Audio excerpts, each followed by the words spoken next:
And we're back. Guys, I think we have something very special today. We have with us some of the ultra chads of the internet here to game, here to show you how you can use one-to-one time, Braunstein play, and a lot of other old school principles to improve your home games. We want a live demonstration of how these things can be done. And so today we're playing some Shadowdark in the World of Blackmeer. Our heroes are set in the city of Thane, an overpopulated megatropolis, or I guess you'd call it megapolis.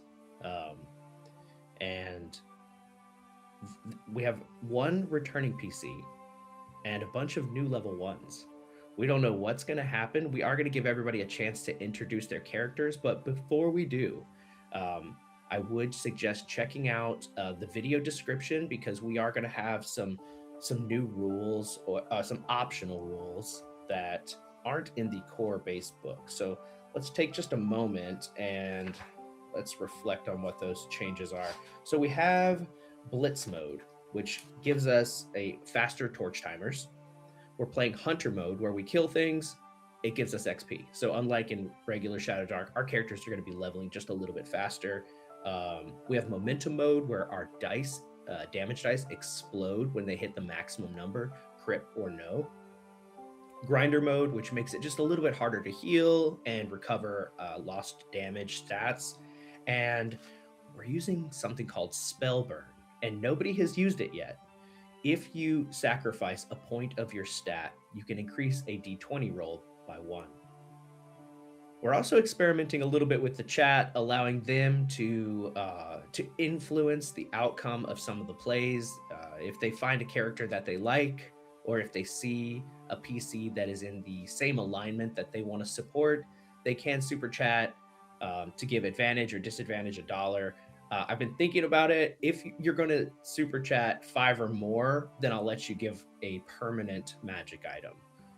But anything like if it's $1, I can't do a permanent magic item. We would have like 15 magic items in the game in session 1. So thank you for joining us today. Very glad that we have. I see some people in the chat. Dude, Michael, what's up? Thank you for coming. Let's go around the room and everyone can tell us their character, their alignment, and let's start with Parker. Yes, so I'm playing Freth, the human wizard of the chaotic alignment. Just watch the first episode. I talked about it a little bit more there. Yeah, and you still have that magic wand, right? I do, yes. All right. What's up, Meth BS, dude? Good to see you. Good to see you, bro. Jay, can you tell us a little bit about your character, buddy? Today I'm playing Mogar, half-orc fighter, chaotic, of worshipper of Ramlot. We know that Ramlot favors strength, and so the goal is to acquire as much strength and smite as many weak as possible. Yes. Pogo, real quick, who is your god? Memnon. Memnon. Nice. Let's go over to Vic. Who are you playing today, buddy? Hey, how you doing? I'm playing Aethys, a lawful elven fighter who worships Madeira, not the cake. He's somehow found himself in with this lot. So we know right away that there's going to be some conflict there because Madeira and Memnon are not just opposed in the alignment axes, but also diametrically opposed in the cosmos because they hate each other. Okay, and then we've got Joe. Who are you playing today? Right, I'm playing Lionel today, or Lionel. He is an elf, a long-time resident in this city, and he's a necromancer. So basically the concept is he's like a libertine, like from 18th century France. He's foppishly dressed. He's a little bit more well-off than your average adventurer, and he indulges in salons philosophical and occult discussions, and for some reason he decided to go outside the city on a mission today to satisfy his dark curiosities. And he's found himself in the company of another elf, so which makes it interesting for him. His conversations are so engaging, he has to animate the dead so someone will listen to him. Awesome. So, okay, I think we're ready to get started, guys. Since we don't have anyone who's neutral today, Meth BS. Since we have no lawful member that has renowned of 4 or greater, and everybody else needs to be a lawful member, you can't go to the Duke's dungeon. And that's where most people are aspiring to go. That dungeon, they want to make the city safe, but also in the deeper part of the catacombs, the gangs have taken over, and they've unlocked they've found and dug too deep. They found some magical font of power. And so getting there is every adventurer's goal, to like help the Duke and gain true prestige.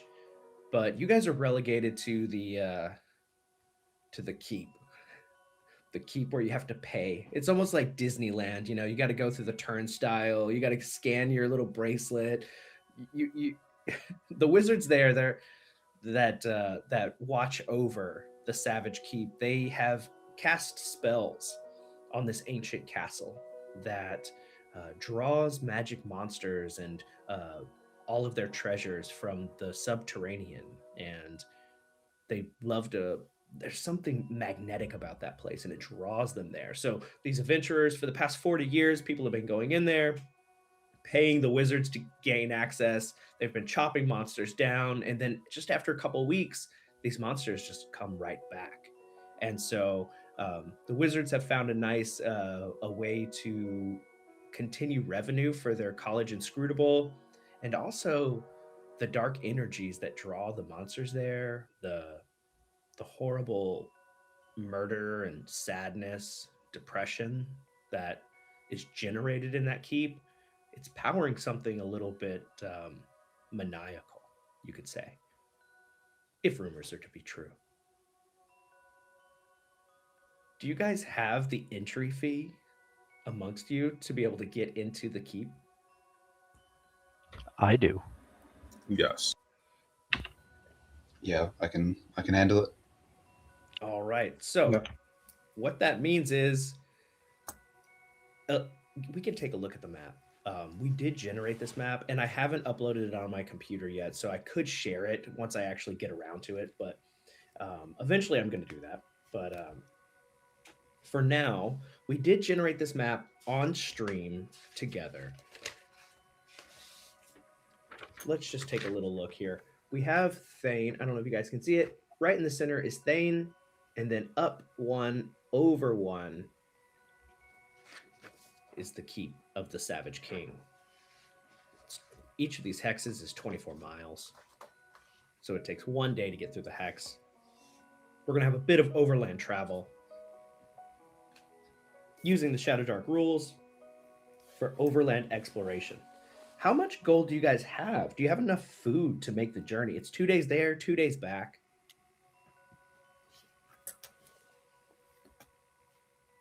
You guys set up? You gonna be able to survive the journey? Yep, good on rations. All right, how about torches? You guys got fire? You're gonna need flint and steel if you're gonna try to light a torch. You can't just be like, I try to light my torch. If you don't have flint and steel, that came up last session or last night? I can't remember. Somebody didn't have their flint and steel, and they were just like, I guess these oil flasks don't do anything. All right. I need someone. You know what? Let's mask it a little bit. What are your marching orders as we leave the city of Thane, the populated, overcrowded city, and we break out into the plains beyond the city walls? How are we marching? Aethys looks at the group ahead of him, and he decides he's going to take up the rear. You need a sword at the front. perhaps a sword at the back, and yeah, he'd rather have empty space behind him. All right. Okay, if we're going single file, I can stand with Aethys either next to him or in front of him. Next to him if we're going 2 lines. Okay. So we're thinking Lionel and Aethys in the front, Mogar and Frath in the back. I thought Aethys was saying he was at the back. Oh, he did say that, didn't he? Yeah. Okay, cool. All right. So you're going to be in the front, though, sadly. I was digging for dice because I rolled some pretty interesting results. So the morning of, what is today? The 12th? What's today? Yeah, it's the 12th here. On the morning of the 12th, the portcullis drops for the city walls, and you guys are on foot, following the path north through the grasslands. And after just, you can't make it up. After just a couple of hours of moving through this, it's about knee-high grass. It's actually really nice for the horses that you guys can't afford. You encounter a bit of smoke in the distance. And as you crest over the top of the hill, you can see there is a burned camp. Looks like somebody took a torch and just, maybe there was some infestation or something, but they burned all of the beds. They burned the tents. There was some packs. You can see they're also burnt. And each of you can hear the yip, yip, yip, yip, yip. You're looking around because the sound of this, it's echoing like throughout the hills. You can hear it, and you look off just a little bit to your left, to the northwest, and you see a pack of these monstrously fanged, abnormally tall, but still haunched and crooked and twisted. They could be skeletons, rotten flesh clinging to their bones, but there's just a little bit too much flesh. Maybe they're zombies, but the way they move, it's too fast. They don't have the rigor mortis of zombies. These things, they have long snouts. Yip, yip, yip, yip, yip, yip, yip. There are 9 of these creatures, and they're moving in your direction. They're about 30 feet away from you. And Meth BS, we have our first intervention. Let's see. He rolled blank and a positive on the fate die on a d4. So what do you want that to mean, buddy? A 4 on the d4. So tell me what you want that to mean. So you see the same order of people that I do. So if you mean number 4, we always kind of go around the whole clock. And so number 1 is going to be Jay with his character. And then 2 is Vic, 3 is Joe, and then 4 is Parker. Okay, so a force of neutral gives an advantage to the 4th character. Okay, so that will be Parker. According to my rotation, I think everybody sees the same one. So here's how this works. Everybody starts with 1 luck token, and Parker is gifted by a force of neutrality. Maybe it's Geed. Maybe Geed is blessing. Maybe Geed is getting involved in some way in this event, because you see these crooked, twisted, skeletal creatures with too much flesh and also too fast to be zombies. They have long snouts and they're just yipping. There are 9 of them. I need everyone to roll. Absolutely. We have to roll initiative. Well, there's no way of escaping. They're 30 feet away from you.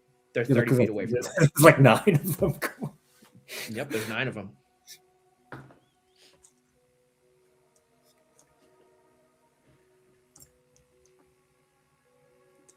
There are ways to escape.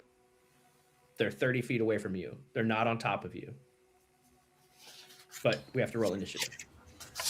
Rolled a 14. Nice. I've got a 13. 15. I got 15? 13. Do I add dexterity or no? Just flat You do. roll? You do add dexterity. Oh, with dexterity. Okay, that's 15. 13. Nice. Okay, Parker, you are first. I will be next. What are you I'm gonna do? run away. Okay. Do you want to take a double movement? Yeah. Okay. Screw these guys. Yeah, you run as fast as you can. You're just like, I'm out of here. And you take off. Next is them, and they are going to give chase. They're going to take their full movement. They're actually, they're just enough to, like, they see you run, and there's something about these canine instincts that make them want to run and chase. Oh no. And so, like, they have like these like long snouts, and and they all take off after you as they see you bolt, and that, like, you're just like, I gotta go, and they just give chase. Like, oh yes, our prey is running, we have to hunt him down. And like the swarm, they all kind of move together as a pack, almost like there's this this alpha in the front that's kind of leading them, and as one moves, the rest of them want to kind of follow along with the leader, and they all just chase after you. Since you have double move, they're behind you, but they haven't gotten to you yet. They're still about a turn away. Mogar, what are you going to do? How much distance is there between Parker and the rest of us? He's got about 60 feet away from you, and about 30 feet away from you is the pack of like skeletal dog creatures, and they're about 30 feet away, and they've kind of like shown you their back. Okay, whichever one is closest, I want to shoot an arrow. All right, go ahead and give me an attack roll.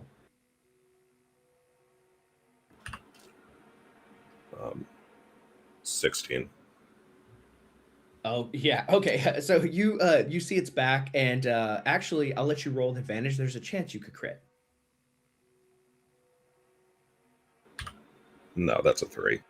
Okay, as they reveal their back to you, you kind of take aim, you give it a shot, and you pierce this thing right in the back. Go ahead and roll your damage for your bow. Oh, you can use a longbow as a fighter. Yeah, 7. Yeah, you stab it right in the back. It kind of tumbles a little bit, but after a moment, it gets up, and it rolls for a little bit. It's not dead. It's kind of like picking itself back up. Aethys, what are you gonna do, man? You see like this pack of 9 dog skeletons coming at Frath.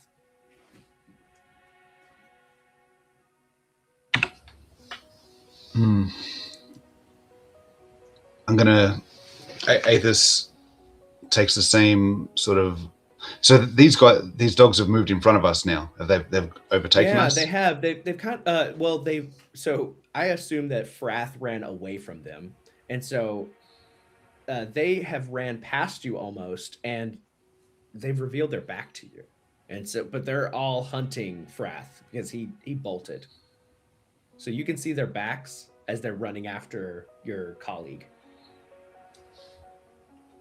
I move up in front of by Mogar's side, and my move action, I haven't got any ranged weapons, but I do have caltrops, and I throw them in. I scatter them in front of us. Oh, I like that. Clever play. So you take your move, you get up, actually with 30 feet, you get up pretty close to them, and you just huck the caltrops right into their little path.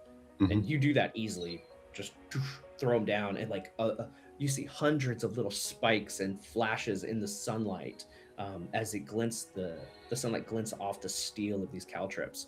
Excellent choice. Lionel, what are you going to do?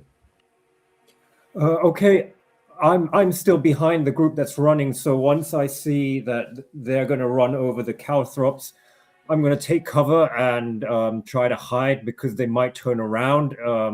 So that's what I'm going to do. Yeah. As you're trying to like take cover and hide, you see like this burning camp that's just down like at the base of the hill, and there's some things that like you could kind of like hide behind, some like charred boxes and crates and some like ruined tents and stuff. You get down there and you see like there are charred skeletons that were mostly eaten. The flesh was just like either cooked off from the fire or ripped off from something with just viciously sharp teeth. You run down the hill, and that's the first thing you see, and you're met with that smell of like cooked human flesh. Is there anything I can pick up from that place? That camp? Yeah, there are 2 torches. Okay. Yeah, there's 2 torches. A lot of the gear was just cooked. All right. Well, can I still take an action or no? Absolutely. Well, if there's a skeleton there, I'm going to try and animate it. Maybe I can use it as a distraction or something. Okay, yeah, you do. Go ahead and roll a d20, and I think you need to get an 11 or higher to animate this thing. Yeah, 11 or higher. We're on charisma, so Nice. let's do this. Okay, I've got 15. You see the blackened bones and like the dangling meat, just the ruined person begin to stir and shake, and it stands up, it looks at you, and it waits. It takes its turn with you, and so if you want it to do anything right now, you just tell me what you want. Do you have the skeleton stats? Because this is a skeleton. No, I don't have the stats. Okay, I don't. that's all But right. I can look it up in the rule book. But anyway, I don't really want it to do anything. Just to stand around and maybe distract anybody who comes around that way while I hide even more. All right, Frath, you're about 30 feet away, ahead of these skeletal, like vicious canines. One thing you're noticing is that some of them are running on all fours, but then some of them are standing up and running bipedal to try to catch you. They're trying to move as quickly as they can. What are you going to do? Are there any trees around? Yeah, there are. There's some trees for sure. Okay. I'm gonna run towards one with low-hanging branches and try to climb up it. Okay, yeah, you're starting to panic. You're like, what am I gonna do? I gotta get out of here. You see a tree. It doesn't look ideal for you, but you could probably wiggle your way up there. And so, what I just need an easy strength check. Give me a 9 on your strength to see if you can climb this tree It in had to be panic strength. state. Oh, that's a net 20. Natural 20. All right. So you grab onto a branch and one arm, pull yourself up. You wrap your legs around it, and then you kind of twist yourself to the top. And you get up there, and then as you do, they all start to like swarm at the base of the tree, and you think it's just going to be a moment before some of them can catch up and get to you. But the problem is they're all like grabbing their feet and go. And so where you thought that like they've got to be right on me, they're gonna rip my legs off, you look back and you see like, oh, they actually kind of got slowed down by something, and they're all yipping in pain. And then it's gonna go to they can't reach you actually on their turn. And so actually they can reach, but they can't do anything else because they have to do double movement. And no, they can't. They're still away from the tree. They're just like they're trying to like get you, but they can't even get to the tree because you cut their movement in half. And then it's going to go over to Jay and his chaotic fighter Mogar. So I didn't get the attention of any of them with that arrow, did I? You got one, and he kind of rolled, and he might have his attention. Oh, well, in that case, I'll just try to take him out first then. All right, go for a shot. 10. You blow your arrow just a little too wide, and it does not strike him. Maybe he's like low to the grass, and he's like hiding a little bit. It gives him cover, and you miss the shot. Aethys. Aethys moves down towards Lionel and the skeleton, and decides with the buildings there, it's probably better than standing in the field. That's his movement. He's like, good luck, Frath. I'll see you later. And you rush over to the burnt camp, and you see a zombie skeleton just right next to you and Lionel, and the skeleton's just like looking right at Lionel. Lionel, what are you gonna do? Well, I tell the skeleton to just be there, just to like distract people. But as for myself, how big is the burnt ruins? Is it a big place or just one building? It's a camp, and so like you see like tents, and it's a temporary camp. So like you see some tents and a campfire and some crates and boxes that people have been using like in to like ship their goods. And then there's the wreckage of an old cart, which you're kind of currently ducked down behind, but it's charred to uselessness. All right. Well, in that case, I'll stay in that area vicinity, just rummage through, see whatever things I can pick up from there that are useful. That I can salvage from the camp, and just basically staying out of the way. Watching what's going on out of the corner of my eye. If they look like they're going to turn around, you're hoping that if they can eat Frath, then you guys can get away. Maybe, Frath, or if maybe they get bored and they go somewhere else. I don't know, but I mean, I want to keep. Sure. So at the time it takes for they're still about 10 or 15 feet away from you, Frath. You're up in the tree now. What are you gonna do? Am I up high enough that when they do reach me, like they won't? Sorry, bad connection. Am I high enough in the tree that they won't be able to reach me? They can climb up the tree and get to you. Yeah, on their turn, they can probably reach you. Well, I don't know if this will work, but I'm gonna point my wand at them and try to put them to sleep. You take out your star metal wand and you point, and they're like just biting up at you. And there are a total of 8 of them there. One of them is a little further back and has turned to look at Mogar, because Mogar shot him with an arrow. But you see 8 of them. They're all like right down in front of you. You point your wand and give me a spell check. You have plenty of luck tokens. That is a success. Okay, excellent. So you quickly you point the wand down, and the star metal begins to melt, and it almost kind of feels like warm wax, like you're holding a candle, and you squeeze it a little bit as the energy from inside of it begins to release.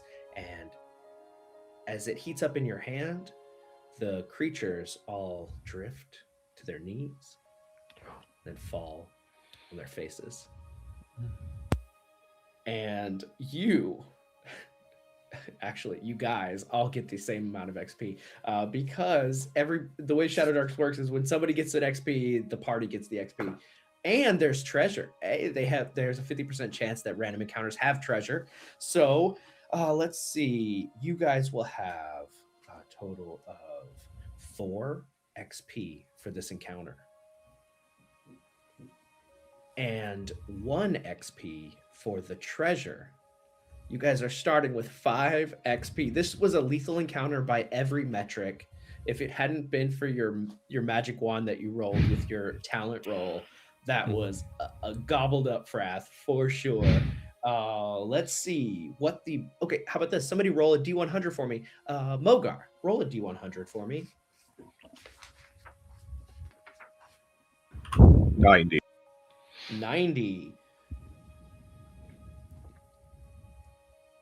As you're going through these creatures, you're trying not to wake them up.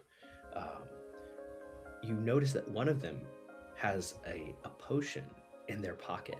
It's clear, and it's bubbling like a Sprite.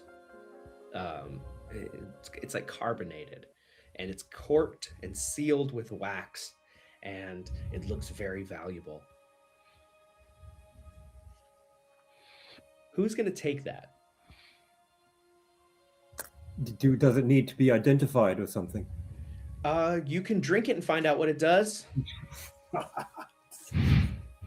I'd rather not find out that way. So one mistake that we made last time, and it was kind of a little bit, it was difficult for bookkeeping, is that people were writing down every treasure that we got, and everybody was writing it down, but nobody was putting it in their inventory.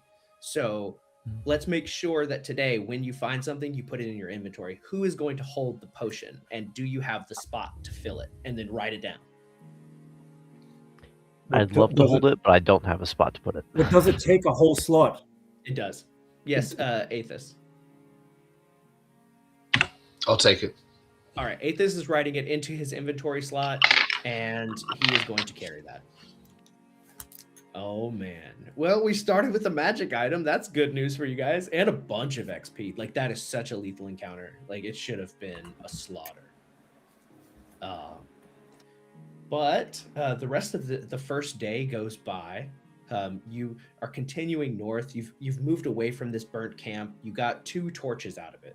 If you wanted to carry them, you could. And you make camp.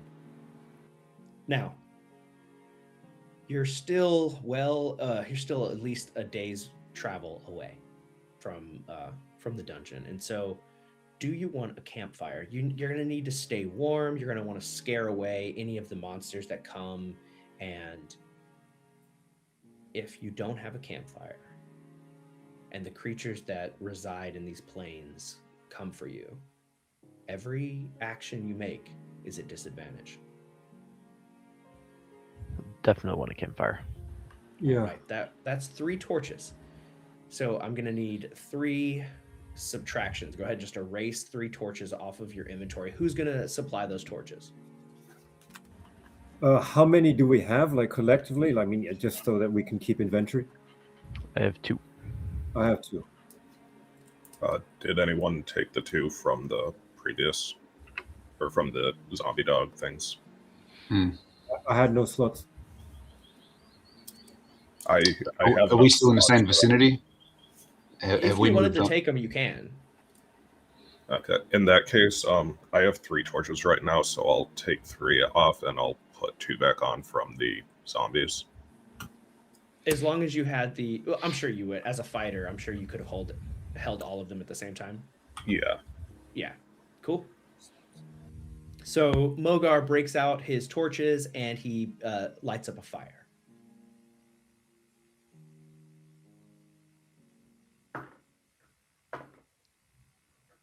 The night passes in quiet. Out here, you can see the stars, and they're beautiful. You can see the constellation of Geed. You can almost see the cornucopia, the shape of the little crook of the cornucopia. You have an opportunity to get to know each other.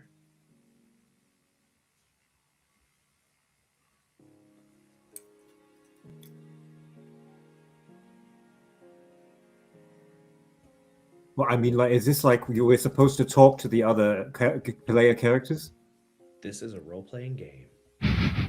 All right. Well, okay, since we're camping, man, I just go over and, kind of talk to the rest of the people who are in the group, and just trying to be friendly. But of course, I have my creepy mannerisms because I'm a necromancer, but I'm obviously not overtly hostile. I ask people about, what they do, what brings them to the city. I'm taking particular interest when they tell their life story about their hopes and dreams and whatnot, particularly if a lot of it involves personal tragedy. Mogar is sharpening his great axe, and he says, "I cleave skulls."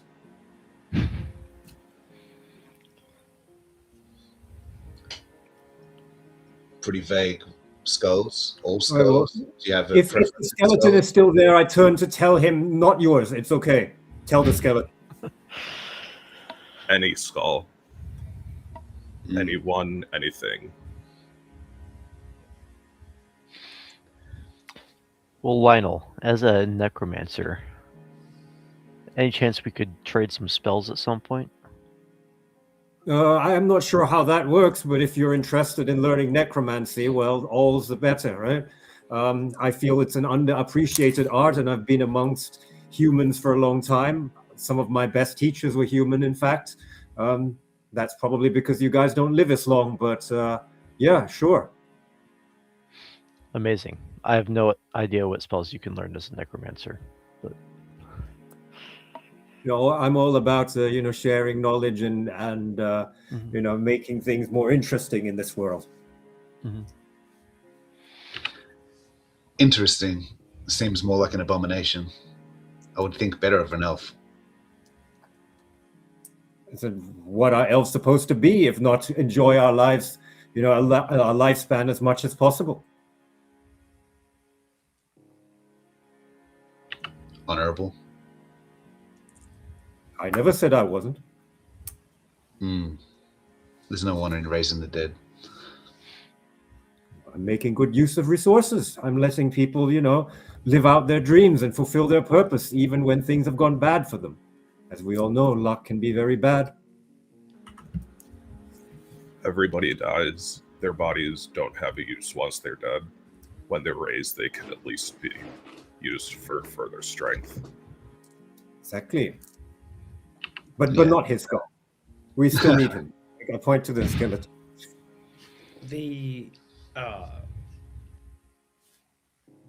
The opportunities for Braunstein are really subtle in our playstyle when we're in session.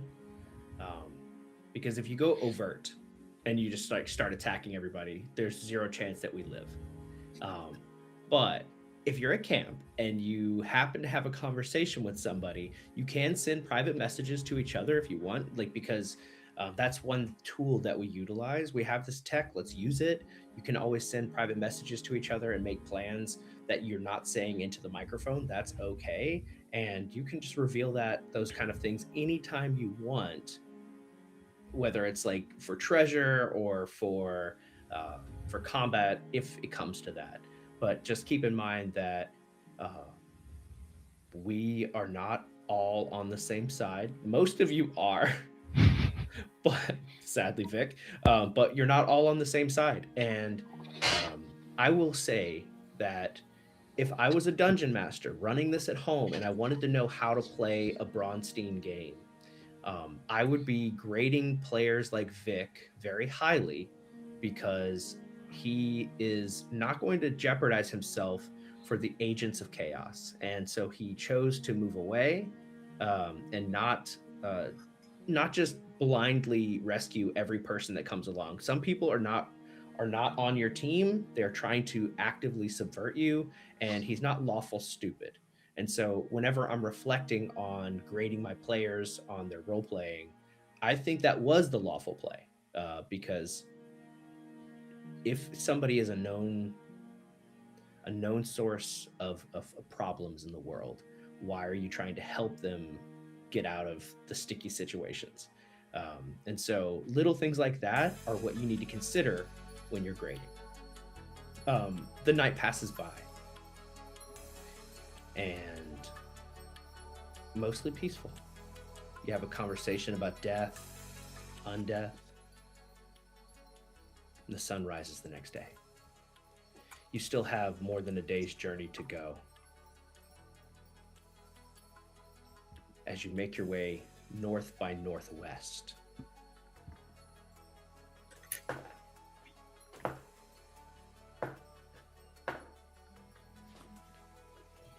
The second day, luckily, is much more forgiving. You are able to reach the base camp for the keep of the Savage King. As the sun begins to set, you see there is a tent village that has been established on the outside of this ancient castle. There's a 20-foot tall wall surrounding 4 towers.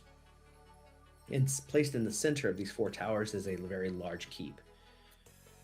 But erected on the outside, about 20 yards away from the outer wall, you see a ramshackle tower. This is where entry fees are paid and ward stones are granted. It's where the wizards basically take shifts and grant access to the keep itself. There are several little groups with campfires that they've already established as you guys are pulling up because the sun is beginning to set, and you can see that there are other people who are ready to get down there and make their fortune to find some magic items. And there is the wizard's tower that you need to pay to grant access to even enter into the keep. What do you guys do? It is night. It is beginning to be nighttime. The sun is setting. Yes, Lionel. Yeah, what do those other people look like? I mean, what classes they are? Do they appear to be one big group? Are they separate small groups? How big are the several groups? camps? Yeah, there's different camps, and so what you're looking at is like an assortment of every race that Thane has. Do they you can seem to see- know each other, or are they just all like separate? You have every reason to believe that these people are trying to get your treasure, and they're trying to get each other's treasure. And some people might have some renown. You might be able to recognize some of them, but as far as like, are they together? No, they are separate camps. Does anybody look particularly dangerous? Yeah, they all got really sharp swords and crossbows and bows and arrows. Everybody here looks like they could kill you or you could kill them. Yeah, this is not. Oh, okay, all right. Yeah. These are very mean people who want to do whatever it takes to get some wealth. Oh crap! I thought I was gonna go there and ask them to like, hey, let's collude and try to loot the dungeon together or something. You can talk to people. Well, maybe I'll do that. I'll go to like the nearest couple of groups and say, hey, let's go and ask for like a group discount on our toll to get into the dungeon or something. Since so many of us, let's organize some people and pressure the wizards to give us a group discount or something. What are the rest of you doing while Lionel is going to go chat with some other parties?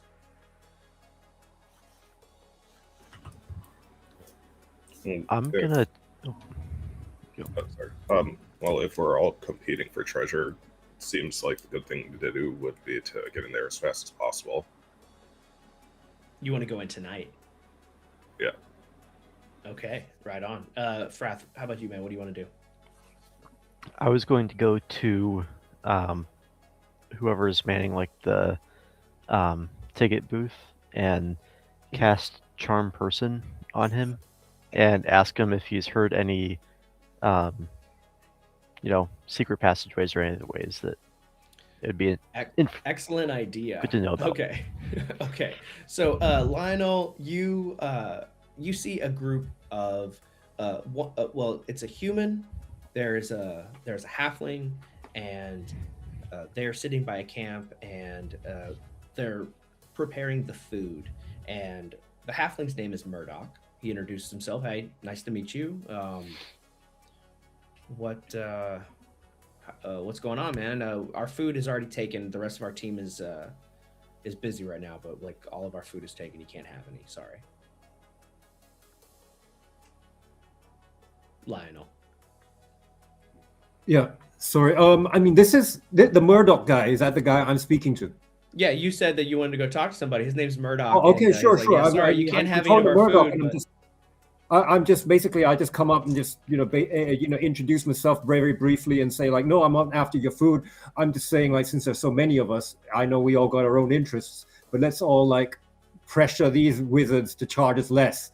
Let's do a group buy or something. Well, we've already paid for our ward stones, but even then, we're not doing that, man. We're not going to have these guys cast fireball. They cursed you and turn you into, like, frogs. No way, dude. These guys are they're no joke. All right, then I shrug and I'm saying, all right, then at least that gives me some information about what these guys are like, because, I mean, if they have magic, they should be clearing the dungeon out themselves. Instead, Oh, no, dude, no, man, they want the monsters there. They make money off of us morons paying to like get down there. Yeah, I don't do anything, man. I just stay like, all right, well then that's good to know. I mean, like, then catch you later, and then yeah, I go back while I'm just grumbling about the how exploitative this whole setup is. Yeah, They're super exploitative. absolutely Super scammer exploitative. wizards exploiting us, Vic, I saw your exploiting hand shoot up. death for their own profit. It's terrible people. I Yeah, complained too loudly Aethys- as well, so that people could hear. Aethys looks around to see if there's any basic traders around that sell any of the basic gear. Just for extra There's always an torches and- opportunity. Yeah, no, there is an opportunity to make coin at this kind of place. Caravans do come out here ever so frequently, and anything you can purchase in the in the standard gear, you can get here. All right, I'm gonna do that. Okay, gonna restock. Do I just adjust my sheet as necessary?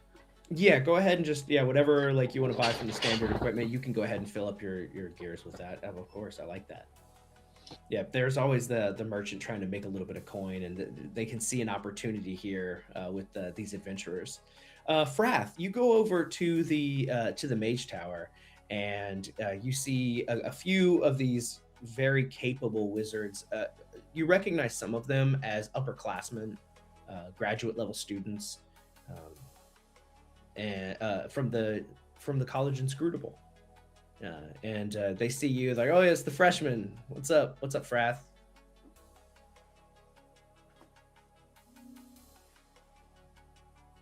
We're just getting our course credits. You ready? You gonna go in? I can't hear you, buddy. Breath on mute. Yeah, going in tomorrow. Oh, nice. So you gonna pay your 5 gold, dude, to get yourself a ward stone? Well, I was wondering if before I pay, I will pay, but is there any tips you could give me? Any? Yeah, we've heard some stuff. I mean, the thing is like the factions are always kind of like it's like an ocean down there, like our spells, as you know, we summon these creatures, and there's a monstrous magnetism that we've cast on this castle, and so creatures from down in the depths, like they surface, they battle with each other, they eliminate their enemies, and then they establish their domains in the keep, and then new monsters come. But recently, there's a cult down there that's really making a problem for people. It's these monster-headed cultists of Shun the Vile, and she's got just an army of these monster-headed creatures. So some of them have snake heads, and I heard one that had like a goat head, and another one had a wolf face. But they all worship Shun, and their leader, Stregobor, is this gorilla-headed man, and he's the tough guy. So you should be careful about them. They're tough. They're no joke. But I know that there's other monsters down there that you can use against them to diminish their numbers, or maybe you can strike a deal with the Beastmen and use them against some of the other factions. I don't know, man. I would say you're a clever guy. You wouldn't have gotten into the college inscrutable if you weren't clever. So trust your instincts. Be ready to cast your spells quickly. Don't get overwhelmed. Know your way out. Mindful of your torch. All right, thanks for the tip. Yeah, for sure, no problem. So Mogar is trying to rally you guys together so he can tell you that he wants to go into the dungeon. So I'm going to let you guys decide if you want to go now or wait until the morning. But if you wait until morning, he's right. You might just miss out on all this treasure. But you will be pushing. There are what pushing it means is whenever you skip a rest, you have to make a Constitution saving throw every hour, or you just I forget what happened. I think you like lose some stats or something. I'll have to look that up actually. but you want to rest every night, or you lose, or I think you get disadvantage on all checks. That's what it is. And if that's not what it is, that's what I'm going to say it is, because I can't remember. If you push, so if you don't get, he's right. If you don't go down now, you're missing out on opportunity for gold. If you do go down now, you need to pass a Constitution check because you've been marching all day. So sorry, with the Constitution check, you do it every hour. Yeah, it's every hour that you skip. But say you fail, you get disadvantage just for that 1 hour, or you get disadvantage until you get the next long rest. Like until you get a long rest, yeah. Until you get a full crap. rest. That's pretty debilitating. That sounds like certain death. We should rest. Yeah, how good are your constitutions, man? Because I'm not inclined to do that. To want to do that. No, I'm inclined to rest. Okay. Did you guys subtract a ration for yesterday? You're going to want to subtract another ration today, and you're going to need 3 torches to give yourself a campfire, because even outside the walls, there's trouble. Well, so who is going to deduct the 3 torches? I've got 2 that I can contribute. All right, I can contribute 1. Okay, so Frath does 1, Lionel does 1, and Aethys does 1. Is that right? No, we only need 3. I'll let them do it. Okay, so Frath, I've got 2. Okay. Yeah. All right, perfect. I see that Meth BS, my man, my ear trumpet has been struck by lightning. He gifted need a Chanify of membership. So let me know what you want that D20 result to be. Luckily, guys, the night passes unobstructed. It is early morning on the 15th. The 13th was, the 14th. We're pushing a little bit ahead on the calendar. It's all good. An ethereal minion of law takes a dislike to a chaotic member. Okay. Let me see which chaotic member that's going to be. Okay. They don't know who this is, but I do. All right. So the morning comes and you pack up your gear. You strike. Oh, you got to pay your entrance fee. Did everybody deduct 5 gold? You are granted a ward stone that you can wear around your neck. It's the color of jade, and it's almost the same texture too. It's almost like a marbly glass texture. As you make your way into, the wizards say, don't lose your ward stone, because if you do, you can't get out, or you have to kill somebody in there and steal their ward stone to get out. Quick question. Yeah. I want to ask the wizard how many people have gone in recently within the past couple days. How many? 3 parties for sure that I've seen. I mean, I haven't been on shift the whole time. There was a group that went in, let's see, 2 nights ago. Oh, there was a group that went in 2 nights ago. They never came out, so I guess things didn't go very well for them. I know you make a lot of money off this. Does it matter if everyone comes out, or does it matter if we come back out and we have someone else's ward stones as well? When you come out, the ward stones will just evaporate. They'll just dissolve. They just turn to dust. So we're free to take whatever we find. Yeah. You're gonna need a ward stone to get out of the lake. If you don't have it, you're not getting out. You're just trapped inside. So make sure if you lose yours, that you get somebody else's. I'll be straightforward with you.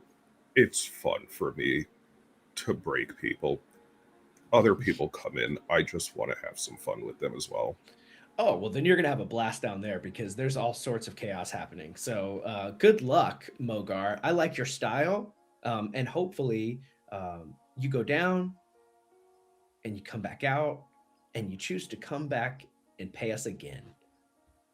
We really like that, because it's 5 gold every time you go in. 5 gold per ward stone. So for marching orders, we discussed that Lionel was in the front. Aethys was in the back. Lionel's not in the front, sorry. I'm sorry. I'm in front of Aethys if we're doing single file. But then if we're doing like 2 and 2, I'm next to Aethys. but I'm not right at the front. I have bad AC. Okay, so Do you want to put your skeleton at the front next to the skeleton Mogar? actually turns to dust after just 5 rounds. So Oh, never you mind. get it for a okay. little bit and then it crumbles. Oh, wonderful! I didn't have to pay 5 gold for him. No, never. Okay, so who is in the front? Mogar. Got it. Okay, we're gonna go single file for now, and then who's number 2? That'll be me. Okay, then I'll be 3. Okay. All right. And our fighters, we have 2 ranged fighters. Is that right? I'm not ranged. I have a You're crossbow. not- Oh, excellent. Okay. I'm not a reach fighter. I have a longbow. I have a Cool. longbow and a great axe. Yeah, I mean, yeah, you know, you crush stuff with either one. And what's great about this system is that you don't get disadvantage if there's a monster right on top of you and you're shooting a ranged weapon. You can just shoot it just like normal. Can you Alright, shoot into combat? Yeah, you can fire into melee in this game. Yep, very Okay, easy. would it hit your own guys? I will not have that happen. Oh, okay, because wonderful. It's Okay, just it would be creating a bunch of extra things for me to manage that they're not even in the game, so I don't want to add too much more. We've already done a lot of alternate rules with the bro stuff. So you enter into the keep. Your ward stones turn from a jade to a crimson color. As you pass through the walls, you see the keep itself. The drawbridge is down. You're able to walk straight into this massive castle that is mostly an amusement park. Like there's banners all over the walls telling you to enjoy your visit. You know, keep your torches handy. All these sort of safety measures that all lead you to a set of stairs that descend down into the darkness. Who is going to hold and light the torch?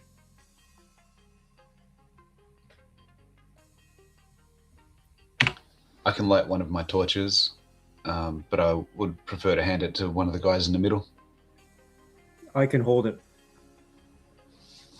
All right. And so what I had a suggestion from somebody in the comments for the last video that said roll like a die and add that number or subtract that number from the torch. So the players have no idea. It's not exactly 30 minutes. It could be 22 minutes. It could be 35 minutes. Nobody knows. And so I thought that was a brilliant little addition. And so I'm going to roll some negatives and positives here and affect the outcome accordingly. Don't forget your ward stones. Keep your ward stones visible at all times. Set your wands to airplane mode. All right. You descend into the darkness. You're in a long, after descending the stairs for a few moments, the temperature changes. It feels significantly cooler as you descend into the earth. You find yourself in a rectangle room that goes, that runs east to west lengthwise. It's about 60 feet running east and west. And north and south, this rectangle is just 15 feet. There are a number of rooms, number of doorways leading out of this room.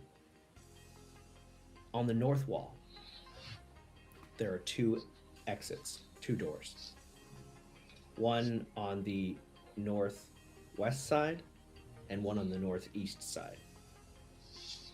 Mirrored on the south-facing wall are 2 doors leading out, in the exact same, but it's parallel on the opposite wall.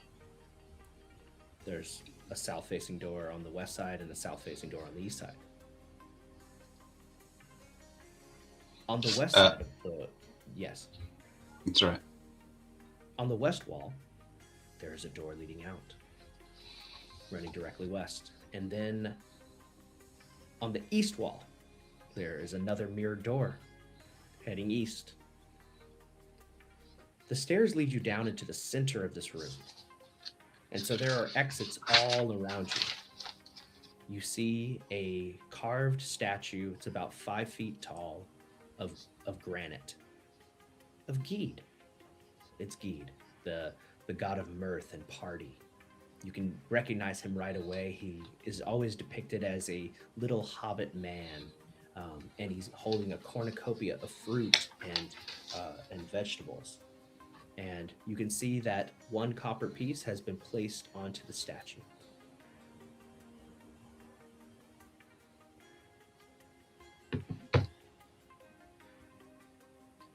Sitting in a corner, opposite.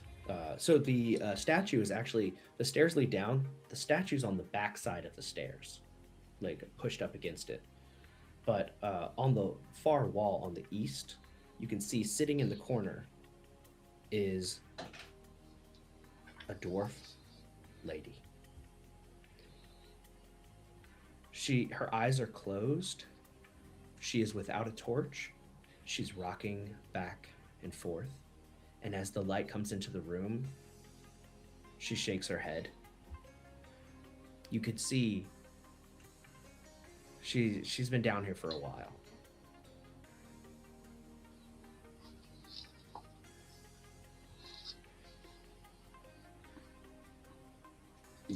I call out to her. Call her to come closer. And I'm looking to see, does she have a jade wardstone? No one has a jade wardstone Crimson one. inside the keep. She has no visible crimson wardstone. Okay. Well, hail her over. Hey, hi.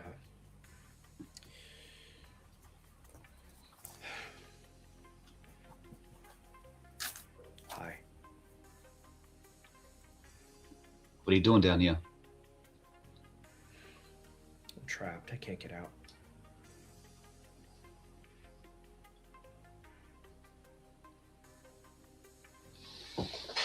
My wardstone What happened? Stolen. Crafty Kevin and his gang of thugs, they stole my wardstone. They're selling it to wealthy adventurers who need one, and I'm all by myself. I can't take him out by myself. I'm not gonna fight you guys. I'm not an idiot. I'm not gonna try to fight 4 guys all at once. I'm so hungry. Could you just help me with one ration? I haven't eaten in a couple of days, please. I'm so hungry. Yes, Lionel. Yeah, does she look like a fighter, or what class does she look like? Just purely on observation. And she's a dwarf lady. She's wearing leather armor. You see that she does have a dagger on her hip. Okay. Maybe I'd like to, after Aethys or Vicus or talk to her, I'd like to ask her what she can do, because I personally, I'm going to try and offer her one ration on the condition that she helps us, and if we find a wardstone, we can give that to her and she can leave along with us. Also, did you guys deduct another ration for last night? You have 2 days of travel, so you needed to do a Yeah. Deduct 2 rations. Okay. What can I do? I can stab people. I Can you carry find things traps for you. hidden doors? Do you want me to carry stuff? Can you find traps and hidden doors? I mean, I don't want to do that. Traps usually go off on people who try to mess with them. Oh, okay, so maybe she's a fighter. Yeah, I mean, I can give her a ration, but I'd like to parley with her to see whether she can come with us, help us with our stuff, even carry some stuff. And if we Sure, find a I'll carry some wardstone, stuff. we can let her take it. Yeah, Aethys. Quite discreetly, I flash some lawful gang signs at her and see if I get a response. Okay. She looks at your hands and she's like, slow down. I got you, man. Yeah, but that's really rude. And you're kind of she's like looking at the other people in the party, and like she's not seeing as much recognition from them. She's like, don't endanger either of us. I don't think we're in good company. She just says that, like, please be careful. Like, there's bad things all around us. All right. I put. And So you're I'm going to willing. deduct an extra ration, Lionel, to feed this lady. I'm looking through my inventory. I think I have enough to do that. But I mean, if it's just one ration and she stays with us on that basis, so your inventory is very clear. What's your strength? 10. 10. Okay, so you can have 10 items on you, and if you have 3 rations, which you probably started with 3 rations, you've used 2. I actually bought 6. Okay, so you have enough we're to traveling 2 offer days her to the one place. and get back. Okay, very cool, very cool. So you feed her, and you now have you should have an open slot in your inventory, if you've eaten 3 rations now. Yeah, I have actually 2 open slots now because I used a torch. Glad to see you, Mr. Ribs. Very cool, very cool. All right, so Real quick. yes, Mogar. I want to ask what her name is. My name is Torin. Torin, congratulations. You're our new torchbearer, and you're at the front of the marching order. She pulls out her dagger. She lifts up the torch. She's like, all right, let's do this. Which way are we going to go? In the room, are any of the doors already open, or are they all closed? The thing about the Shadowdark is it's a mythic underworld. Nothing makes sense. If you open a door, moments later, it slams shut. Locks that you picked somehow find themselves closed again. The dungeon itself is trying to kill you. All of these doors are closed tight. Can I go look at the statue of Geed? You do. You see the prototypical depiction of Geed, a young halfling man bearing a cornucopia, a basket of fruit and vegetables. And he smiles that like knowing smile that Geed has. You see that 1 copper piece has been placed into the cornucopia.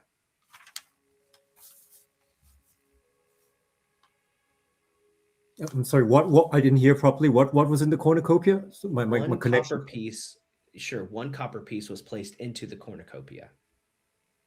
Okay.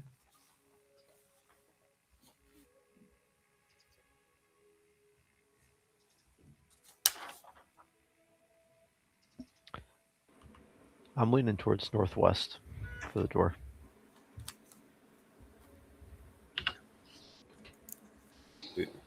I'm going to toss 1 copper in. You take 1 copper out, you put it into the cornucopia as a blessing and a wish for luck. Mogar, what were you saying, buddy? I thought Torin said the doors were all stuck shut. No, they slam shut after. Oh, slam shut. Okay. Yeah, some of them are stuck, some of them are locked, some of them are just wide open. Frath has offered to go to the northwest, and since he is the one taking any initiative, we're going to go with that. Guys, you have to be bold. You have 2 hours left, and you've gotten, well, you're actually doing okay because of the random encounter, but if you're going to get treasure, if you're going to get magic items, you got to be bold. So we're going to go to this front door, and who's going to, oh, you have Torin. Torin,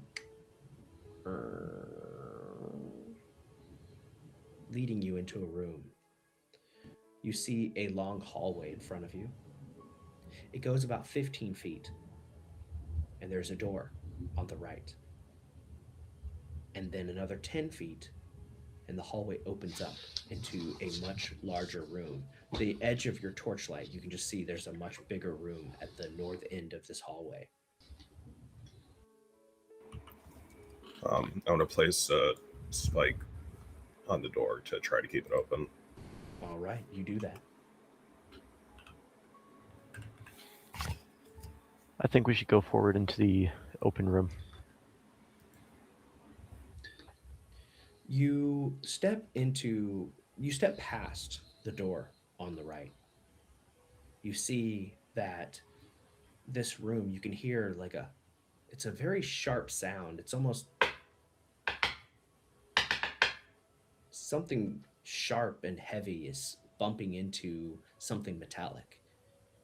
And Joe, Lionel is able to immediately sense the presence of 3 undead skeletons in the room to the north. Like how many? Can I sense how many, or do I just know that they're there? I think I just said there are 3. Yeah. Okay. Sorry, I didn't probably hear properly. 3 yeah, maybe I my- didn't say it. I meant to say 3 undead skeletons.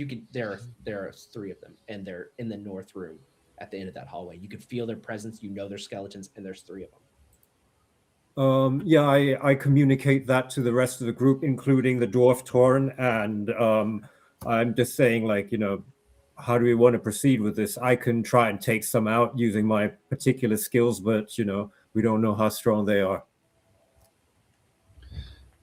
No way out. But through. Well, there is the door to the left or right.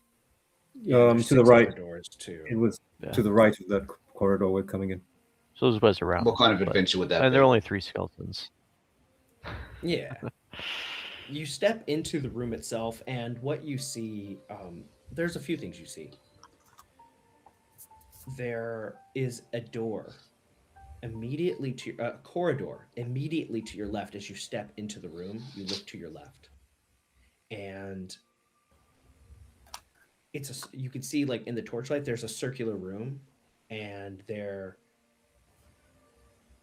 is a cluster, a group of little scaly brown and red lizard people. They're about 2 feet tall. You see them, they kind of like panic a little bit whenever your torch comes into the hallway and like lights up their chamber. It's a circular chamber. You see they've made little pallets, and they've built like a little nest in this room.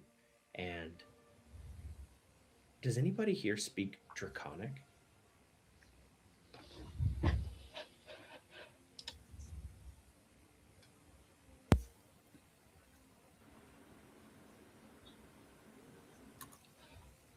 We have a Nope. non-follower. You are going to have another luck token. That you're up to 3 right now. From Meth Epic. BS. He also gifted Midday a channel membership. Thank you, Meth BS. And I think you should start throwing disadvantage at people. Like, let's start messing with them. Because this Memnon follower over here, he's starting to collect luck tokens. Very cool, very cool. So what we have here is a cluster of little dragon people. They look like giant, like really giant lizards, but they're about 2 feet tall. Does anybody speak Draconic? I do not. All right, then if that is the case,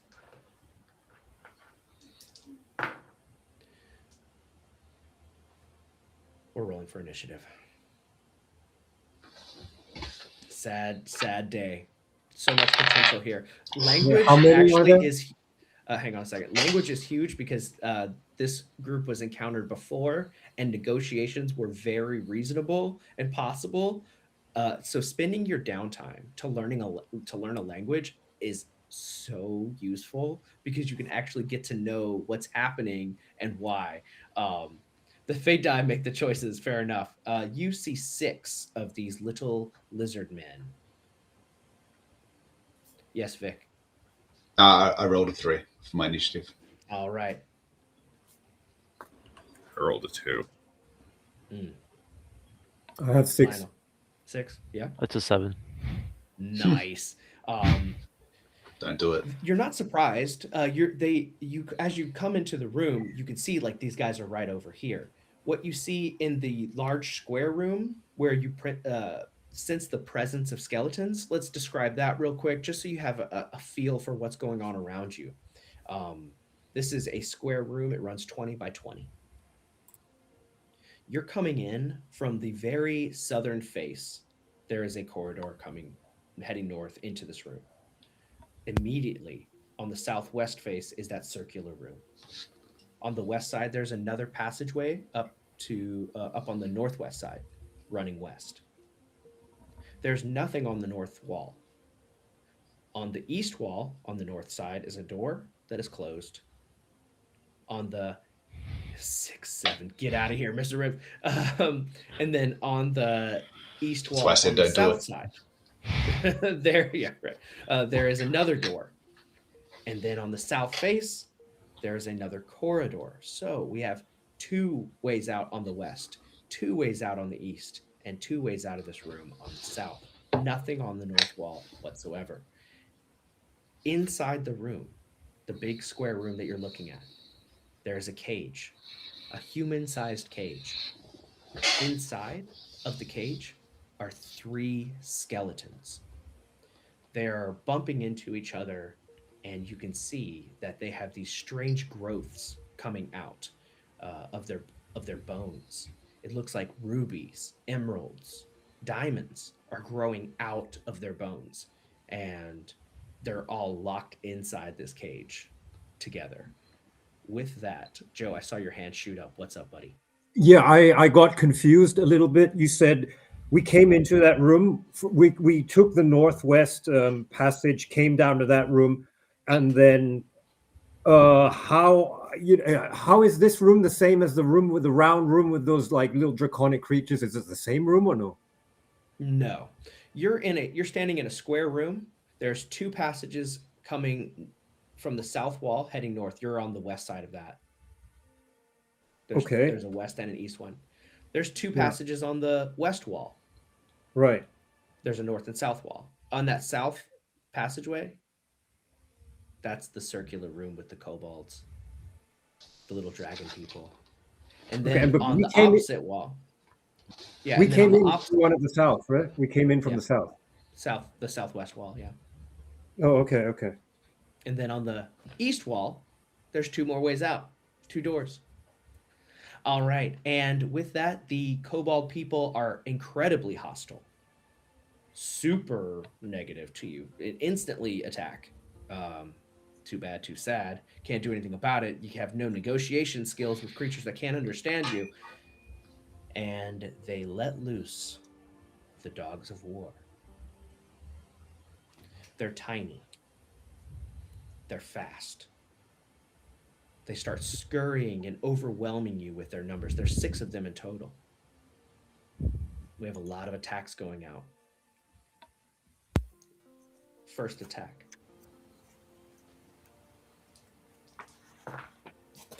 Number 3 is Lionel for more than 17.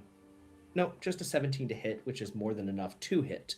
Lionel, you take 1 point of damage as this little lizard creature comes and he slices at your ankle. You feel it cut into the flesh of your leg. Number 2 is coming out. We have a natural 1 against Lionel. This one panics. It bumps into its the friend that just like cut you, and then it bumps into it, and it can't even reach you. It doesn't do anything. Attack number 3 is a natural 20 against Mogar. Mogar, you take 6 points of damage as one of these little reptile guys crawls up your back. Its little rusty blade, it's almost a perfect rectangle. It's flat and razored, and it just stabs into your shoulder and neck. You take 6 points of damage. Are you still standing? Yep, I have 3 left. All right, that's 4. Attack number 5 is a natural 2 against Mogar. Another one with a long cylinder. It looks like an ice pick. It comes and it tries to stab into you, but you quickly knock its weapon away with your sword. And then the last blade. This one, yeah, he's in the back, and he's got a little bow and arrow, and he's shouting, and he shoots. Number 4 is Frath with a 17 on the die. Frath, you take 1 point of damage.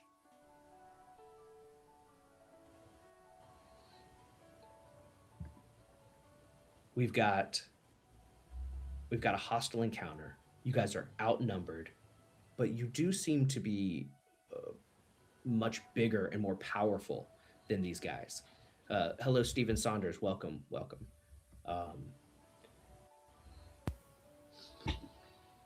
It's now Mogar's turn. You took a grievous stab with a razor blade into the base of your neck. Like you're in a lot of trouble here. You guys didn't bring any holy priests or magic potions. You have no idea what you're gonna do. You're in the dark. What are you gonna do, buddy? The one that stabbed me, is that still on my back? Yeah, it's crawling right on your back. Little Okay. bastard. Well, first I'm gonna yell, "Dwarf, make yourself useful," and try to back it up towards the dwarf to try to expose it to stab it, and Okay. And take a swing at any kobold near me. Sure. Yeah. Yeah. You absolutely do that. Yeah. The dwarf will act. Actually, Lionel fed the dwarf, Torin, and so Torin is very loyal to Lionel and will operate on Lionel's turn. Does that work for everybody, or do you want me to do it at the end of Fraft's Yeah, no, turn, that like works. at the end of the rotation? It can be either way, but I feel like she kind of. I mean, it's got a skeleton inside. That's true. That is very true. So Mogar, go ahead and roll your attack roll, and I will let you know what happens. 13. Yeah, dude, and you're swinging your great axe, right? Yes. What's nice about this room is it's wide open, and so you're able to just swing with everything you've got. You can twist your body in full like a batter's motion, and you hook one of these little guys. Go ahead and roll your damage. That is 10. Yeah. You can tell everybody what that looks like as you obliterate this little lizard man. Just wild swinging, smacking into the side of one's head. It just explodes. It looks like blood and viscera everywhere. It looks like a bed of beef stroganoff exploded. Dude, it doesn't take much. These guys are very tiny, and you're this massive orc dude. You just crush this thing with your axe. Aethys, you are up. You see people around you, like the half orc is bleeding really badly. Everybody else kind of has some scratches. For shame. Yeah, so Aethys moves up, is holding the bastard sword that he has, two-handed. Shields still attack the nearest kobold by the sound of things. Yeah, you think it probably is a kobold. They're like little tiny lizard men. Yeah. So swinging, and it'll be D10 on damage if I hit. That's a natural 1 on the hit. Yes. So you smash into the ground. Everybody does have a luck token to start if you want to re-roll that, but you smash into the ground. You see the sparks of the metal smashing into the granite, and the kobolds they're just these little lizard men. They're just moving so quickly through your legs, around you, climbing up on top of you. You're trying to pull them off of you. You can't seem to land a blow on them. And then it's going to be Lionel's turn. Okay, so firstly, I move a little bit out towards the south, to the passageway from where we came in, so that I don't get surrounded. I'm going to keep myself at a distance, and I pull out a crossbow that I've prepared with a bolt that I'd preloaded, and take aim and shoot at the kobolds. The one Go ahead, take your shot, man. Yeah, I'm going to take a shot, and let's see. I add my dexterity to that as well. So, I got 15. All right, you take your shot, and you find one of the little targets. You take some time, and you're able to like slow down. And you blast him. All right, so that's a d6 of damage. 5. Cool. Go ahead and reduce your number of crossbow bolts by 1. The little reptilian dude. He's not very big. whenever you hit him with the crossbow bolt, he kind of lifts off his feet and he flies back several like almost a meter before he lands and kind of rolls and stops moving. You guys have thinned the herd a little bit. You've killed 2 of them, and Torin, the lady dwarf, she's got her daggers, and she just starts like swinging and trying to cut into one of the creatures. She misses, just barely. She swings and tries to get them, but she can't seem to. She's like, swinging the torch around as 2, trying to make sure everybody can see. And then it's going to go to Frath. All right. This seems like a pretty easy fight, so I will just take out my dagger and try to stab the kobold who stabbed me. Okay. Get a little revenge. I'm re-rolling at nat 1 with my luck token. Nice. You're down to 2.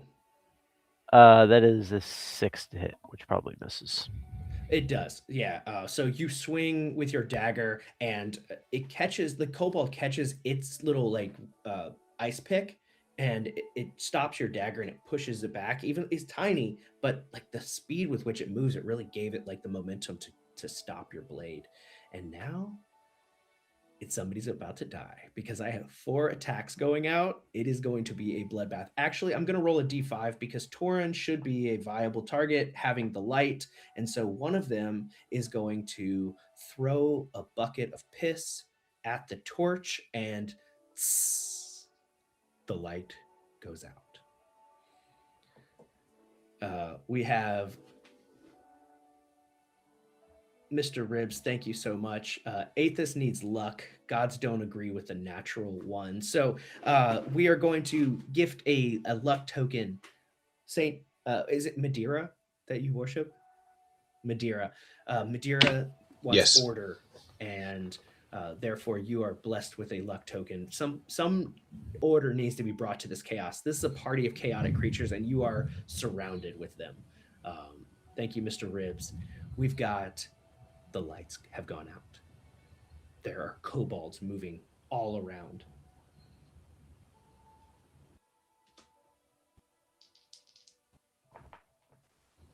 Who's lighting a torch? Frath, you feel the stab of that ice pick, and it hits you deep in your heart. With a crunch through your sternum, you take 6 points of damage as the Can ice I pick. use a luck token to re-roll that? For me, Yeah. I don't know. Do the rules say you can do that? I don't know. I don't I know remember. that you can re-roll. I'm gonna say yes. You have the luck tokens. They were gifted to you. All right, I will re-roll the attack. You see a vision of the universe where your blood sprays out of your chest, and Shun shows you that there are no easy fights, and you're a fool to think that the fates have favor for you. But if you take things seriously going forward, you might make it out of here alive. You blink and you see you feel the ice pick hit your chest. It smacks into the ward stone, slides across your chest, and misses your skin. Lucky, lucky. Next attack going out. There's 3 more in the darkness against Frath again. This one's not so good though.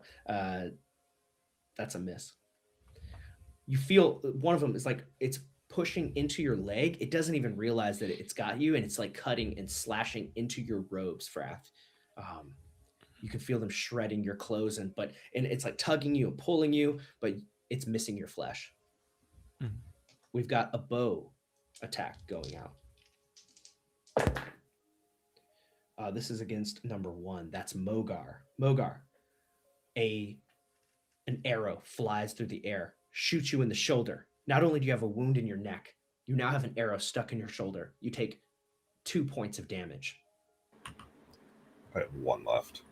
And we have 1 more attack with advantage in the darkness. This one is against Lionel. Something is crawling up your back, grabs your hair, and attempts to stab.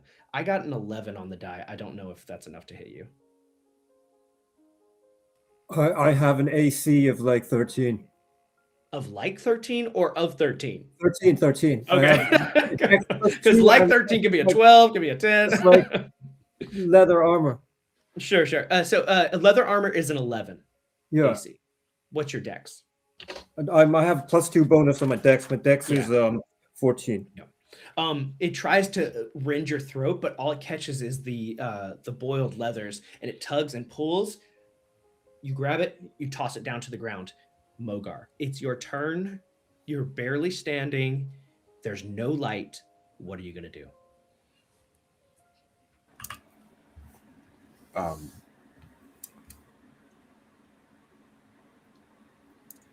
don't think there's much I can do really, besides to try to move as much as I can. Run away. Use your imagination. There's a lot of things you can do here. I will not say that there's nothing you can do. I will let whatever you decide dictate what you need to roll. Yeah, sorry, I'm thinking out loud. I'm probably too disoriented to really discern where he came from. You're losing a lot of blood. Yeah, so I want to try to move in one direction as much as I can. I have no idea which way that direction is going to be. Yeah, right. But try to light a torch. Okay, so give me a. You can do Dex or Intelligence, whichever is better for you, but it is a disadvantaged roll.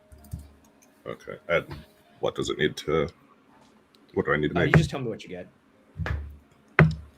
16 and 13, so 13. Nice.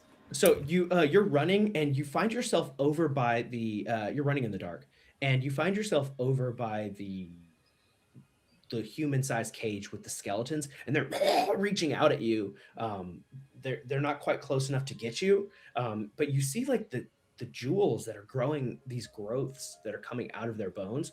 They look like real jewels, and you light up a torch. Now Lionel has moved south back towards the door.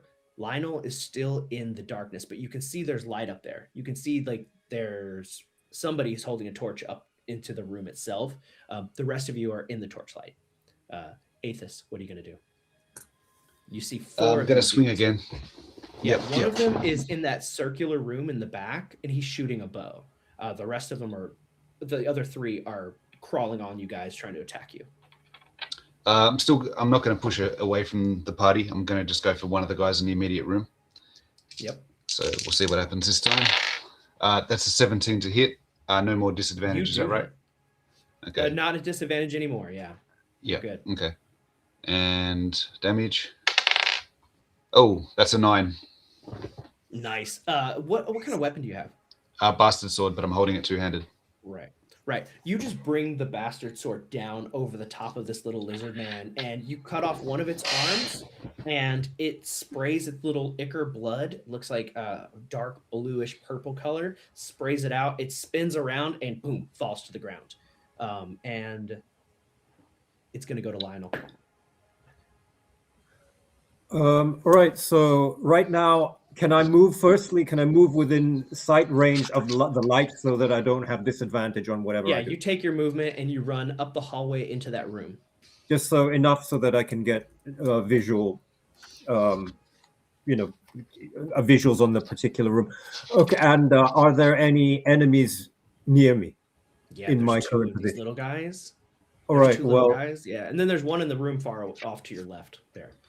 Well, I moved, so I haven't reloaded my crossbow. I'm going to do something different. I'm going to cast a spell. I have First Gate, which I can basically knock out somebody if it works. It's a level 1 creature, right? You don't know that. All right, well, I'll try it then. I'll try and knock one of these guys out. Yeah, you do that. Go ahead and give me a spell roll. Yes, Vic. While he's Spell looking roll this up. difficulty like 11. Yep. So I roll this 12 plus my 15. Yeah, because I got my bonus. Roll a d4. All right, D4. I think it's a d4 damage, right? Let me check. It is. First, Vic, what was your hand up, buddy? I saw your hand. shoot Yeah, up. just we've slain 3, half their number. I'm just wondering, does morale happen immediately or after? It happens on their turn. So Lionel, yeah, roll a d4 for me. no, actually, first gate it just sleeps them. Oh, It puts them to doesn't. sleep. Right. Yeah, I doesn't was thinking hurt of a the guy. different one. Yeah. Yeah, but Yeah, it puts just them to sleep. knocks them out, like takes them out of the fight. Yeah. You see one boom, fall to the ground. Yeah. Frath, it's your turn.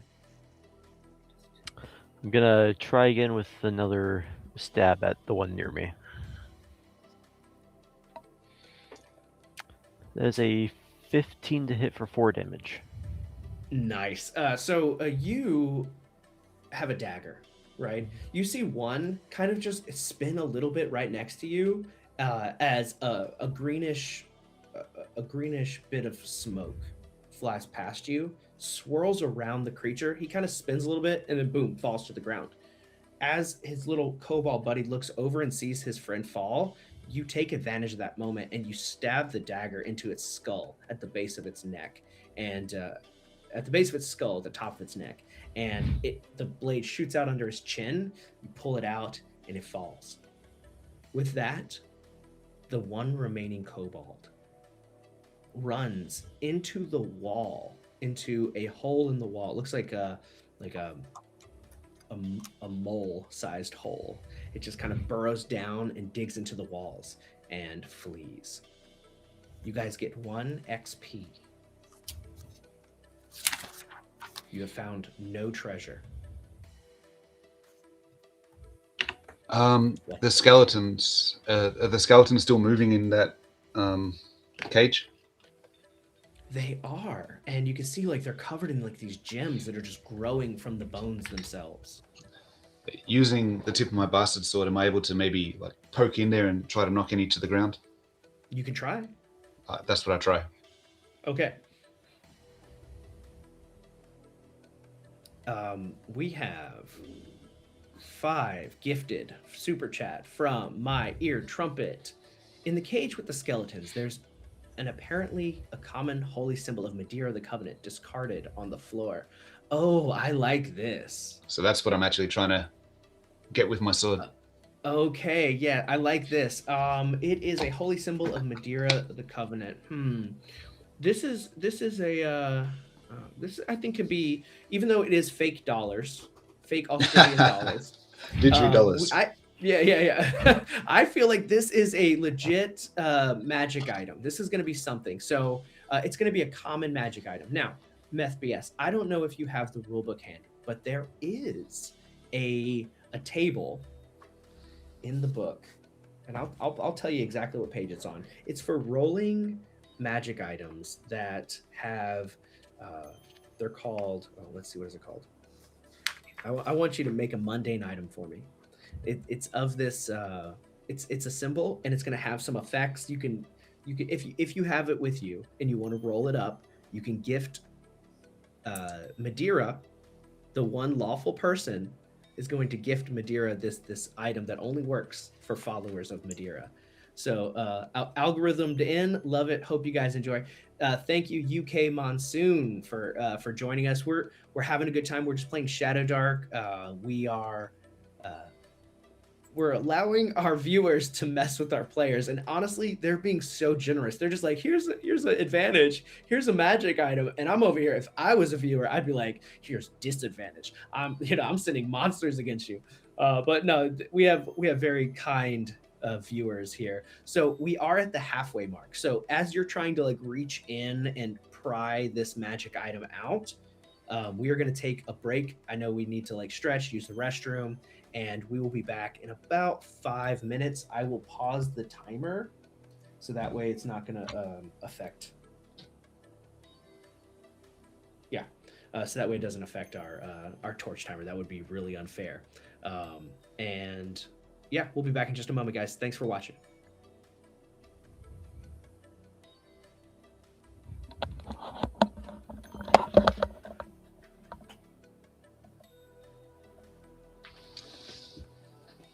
Uh,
All right, so we're gonna give the guys just a moment. They need to, stretch their legs a little bit. But what we have here is, what page is that on? Oh, sorry, buddy. Let me see. Maybe it is 282. Let's take a look.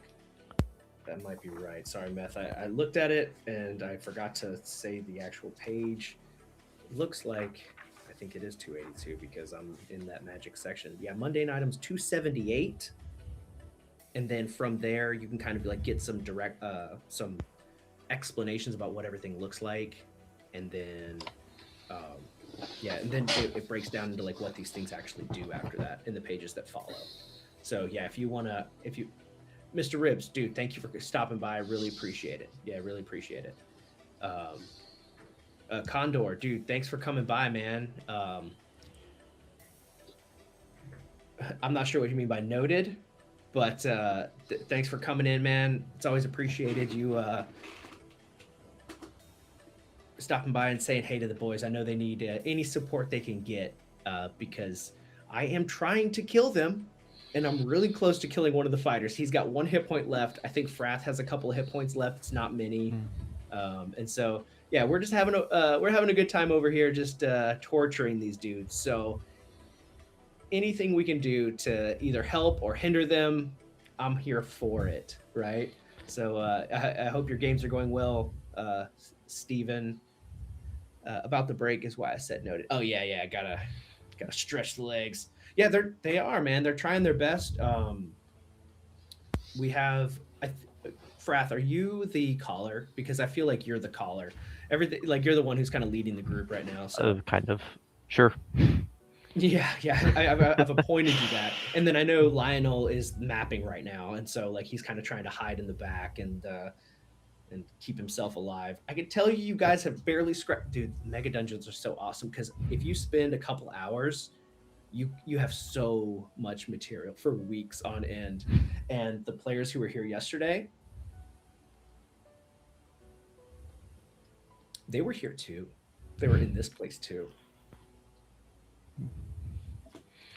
Once everybody's back, we'll get started again. Mogar, how are you feeling, man? I know you're not you're a little under the weather, so let me know if you need like some more break or. No, I'm good right now.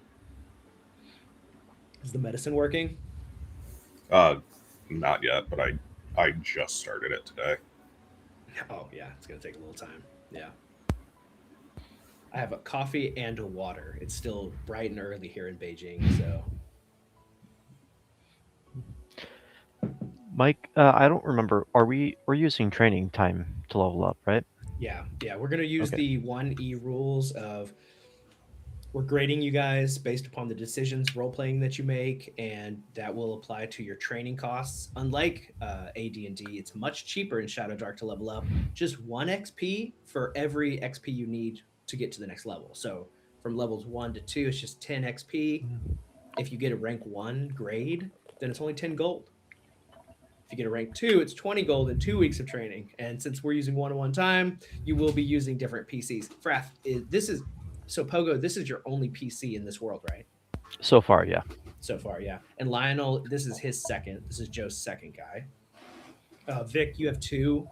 One of your guys is still in training, and then Mogar, one of his guys is in a detention center, in a work camp because he got arrested, and trying to do some thievery in downtime.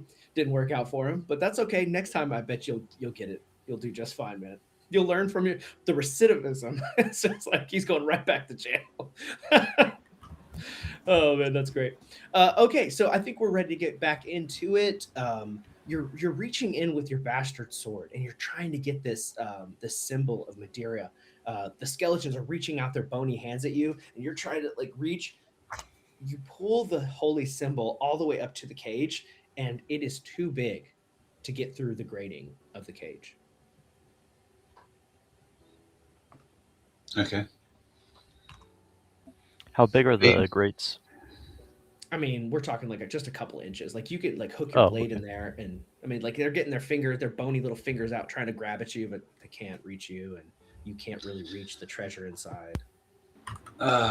It's tough because they seem to be spawning a lot of treasure. Yeah, they're literally growing it. Mogar,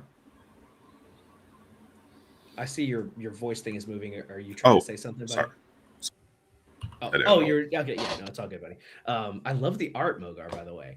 Lionel, what's up, dude? Yeah, okay, so first things first, I want to kill that kobold I put to sleep because I don't want him getting up and stabbing us again. That's the first thing. Secondly, I want to go and check out the cage and those undead skeletons, being that it's part of my area of expertise. Firstly, is there any mechanism I can use to disable the skeletons in the room?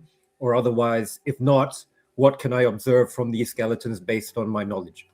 All right, what you see are 3 skeletons inside of a human-sized cage. This cage looks like, if you guys know what a debtor's cage looks like, it's usually suspended up above. There's the bottom itself, like you could probably get your feet through, but like the rest of it, like you just kind of put your hands on the grates and that's about it.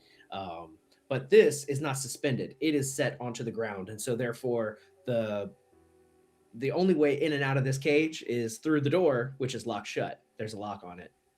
The 3 skeletons are milling about inside, bumping into each other, and you see like the emeralds and the rubies that are growing on these things. They're just kind of bumping into each other, making like a sound, and that's what you heard as you were approaching. Is the cage stuck to the ground? It's not stuck to the ground, but it's on the ground. So if we knocked it back, could we access the gems from the bottom through the larger holes? Are you asking God what will happen, or are you saying you do that? I'm saying, are there large holes on the bottom? There are. Yeah, I want to knock it so it's on their back and these skeletons now lying down.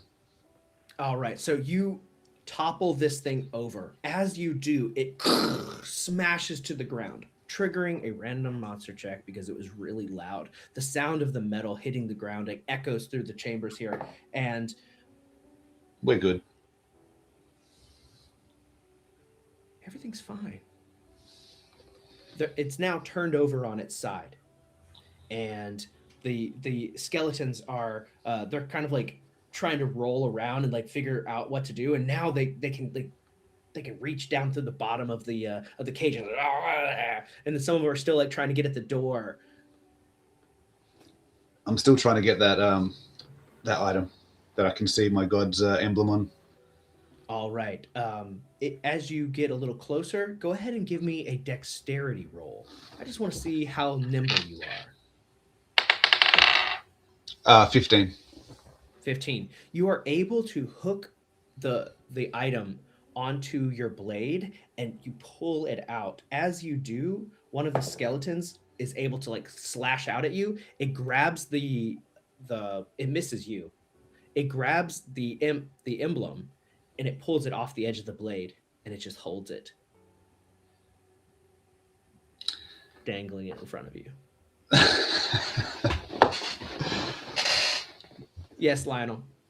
All right, well, since they're immobilized in that cage, I'm just going to brute force it the most stupid way possible. I'm going to take my 10-foot pole and keep doing this and try to knock the gems off of them. I'm just going to Whenever keep you doing knocked that. it over, it looks like you got a couple of gems off. Like they shattered and broke down to the floor. Like you saw a couple of the rubies fell, actually. Yeah. Yeah, So you're basically, I'm hitting just it. You're trying trying to like get in there, and they're grabbing the stick and like pulling it, and you're just going back and forth with the stick, like like skeletons cackling at you. Aethys If says, we should we can just like deal with roll this? the cage, then the gems might fall down out of the like grate. I love it. So So it's you like a start rolling vending the machine. cage, shaking the vending machine, and it works. After a while, like you shatter these like gems. All of the growths have like shattered off of them, and with that, we've got a natural 1 as you're making a bunch of noise. Just and so let me refer to my table here of random encounters, and okay. God, let's see. None of you guys are goblins, so there's a chance you're surprised right now. We've got... You guys are surprised as 4 of these creatures and the one with the bow and arrow that got away come into this room. They're sneaking along, and the first thing they do is throw a wineskin full of kobold piss at the torchlight. The light goes out. We have a round of attacks from the 3 other remaining. So, sorry, there's 1 leader and 3 others. So there's 4 kobolds in total. One of them pisses out your torch. Make sure to erase any torch that you light. As soon as you light it, make sure to erase it from your inventory. And then the others are going to be making their attacks in the Shadowdark. The first... I love that. I'm going to ruin every torch you guys light. Just be ready for that, especially with these semi-intelligent creatures. Good night, sweet prince. Sorry, guys. I'm not an evil DM. This is just so fun. All right. We have a number 3 is Lionel with a 12 plus 0. So a miss at Lionel. That was with advantage. Attack number 2. There's 3 attacks coming out. Attack number 2 is with a bow. It is against number 2. That's Aethys for 13 on the die. Is that a hit? Let me double check something. 4 points of damage.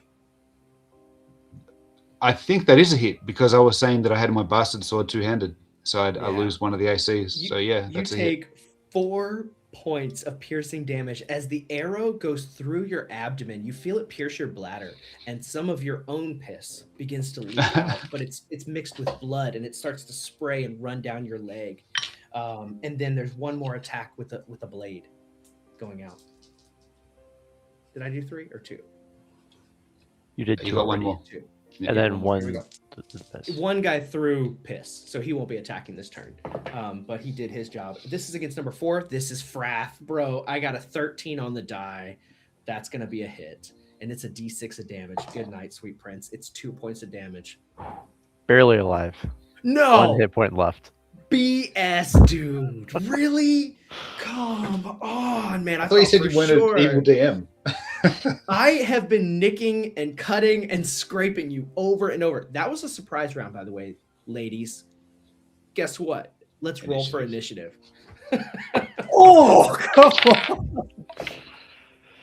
I did okay. Yeah, I got a 17 in total after my +2 modifier. Oh, man, I have 16 on the roll, so +2, that's 18.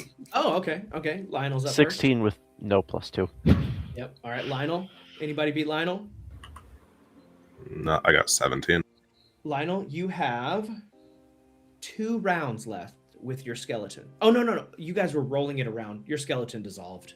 Yeah, sorry, I forgot. You were smashing things up. You do see all these little gems and rubies all over the ground. If you can survive this battle, guys, you'll have plenty of treasure to pay for your training. But Lionel, you're up first.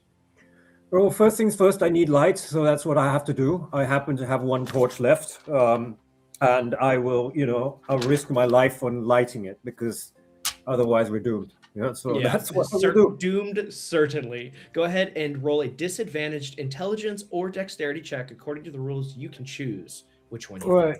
So, Well, my dex is a little bit higher, so I'll roll that. with disadvantage. man. Also, remember, you do have a luck token. I think everybody still has a luck token floating around. So, And we can use luck tokens for our allies too, as far as I know. yeah, you can gift them to your friends. That's true. Yeah. All right. Well, that's pretty bad. I'm going to have to spend a luck token to roll again. Okay, since it's a disadvantage, you are going to roll both dice again, and then I'm going to roll both dice again. That was really bad. Come on, Joe, you got to. Okay, 14 and 15. But this is actually this becomes 16 and 17 because I add the dexterity. That's cool. So you fumble around for a little while, and after just a moment, you do find the torch. Your flint and steel was right in your pocket the whole time. That was the easy part. It's just like digging around in your bag for the torch. You light it up. The room lights up. You guys are standing in the center of this 20 by 20 room, and the skeletons are on the side, right next to you, behind you. There are kobolds swarming all around you. Frath, what are you gonna do, man? Put him to sleep. This is a good time to sleep. Yeah. All right. Let's go. You still have 1 luck token left, I think, maybe 2. That's another natural 20. I've been rolling pretty hot tonight. All right.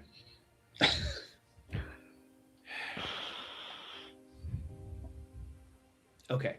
The holy symbol is non-magical but made of silver. All right, we can definitely get that working. All right. Here's what we got. With a natural 20, I will let you put all of your enemies to sleep and none of your allies. Nice. Because there's not. It says you double a numerical effect, but there are no numerical effects with sleep. And so I will just give you the maximum benefit of all of the bad guys are down, all of the good guys are up. How about that? Since you got the natural 20, instead of putting everybody else down, all of the kobolds slump forward.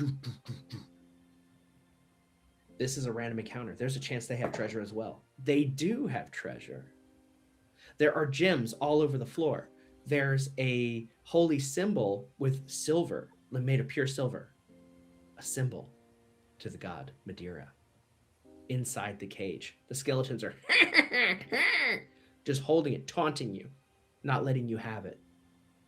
You have shattered all of their gems.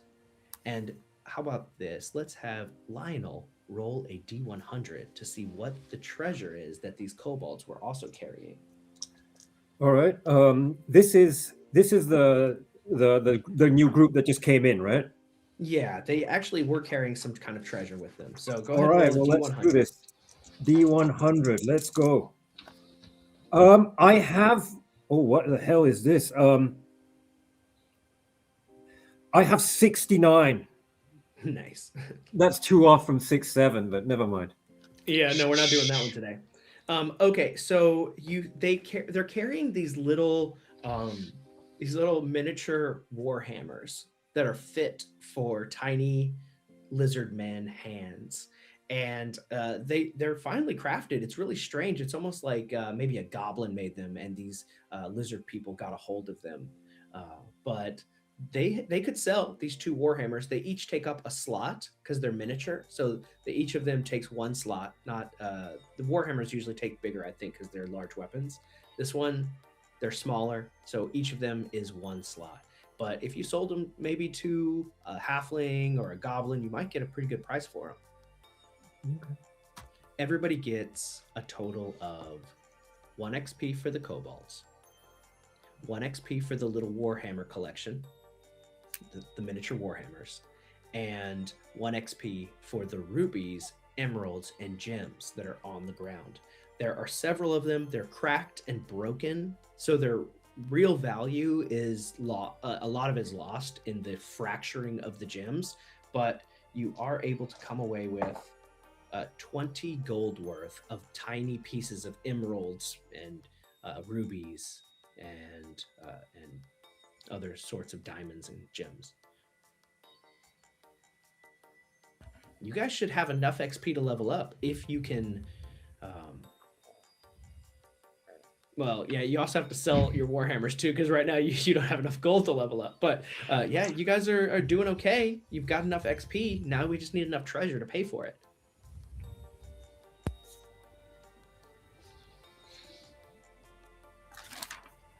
What's the play? Did I get the Madeira pendant yet? Nope, they're holding on to it. Inside, they're like, you're gonna have it. All right, at this point, I want to throw a flask of oil on him and torch him. Wait, Sure. real quick. These are skeletons, aren't they? They are. Mm-hmm. Can't, since they're in the cage, can't we just hack away at the limbs that are sticking out? You can try. It's not very easy. They have a huge armor class bonus because this cage is like stopping you from really getting in there. And if you do have like an angle to get them, they can get you too. Okay, never mind. I was thinking the cage was a little bit different then. Okay, never mind. Sure. So you light up an oil flask and you throw it on them. They start to like, they're burning, and they're blackened, and they're shaking that thing at you like.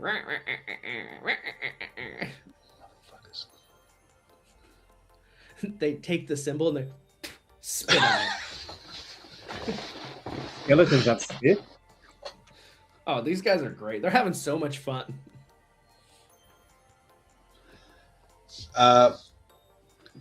Pogo, what do you think? Do we reset because we're pretty wounded? Yeah, either that or I don't know. I mean, does anyone have anything that can heal at all? No. Pogo can't hear you, buddy. Right. The potion could be a healing potion. We don't know what it is. But we do have the Warhammers and the gems. I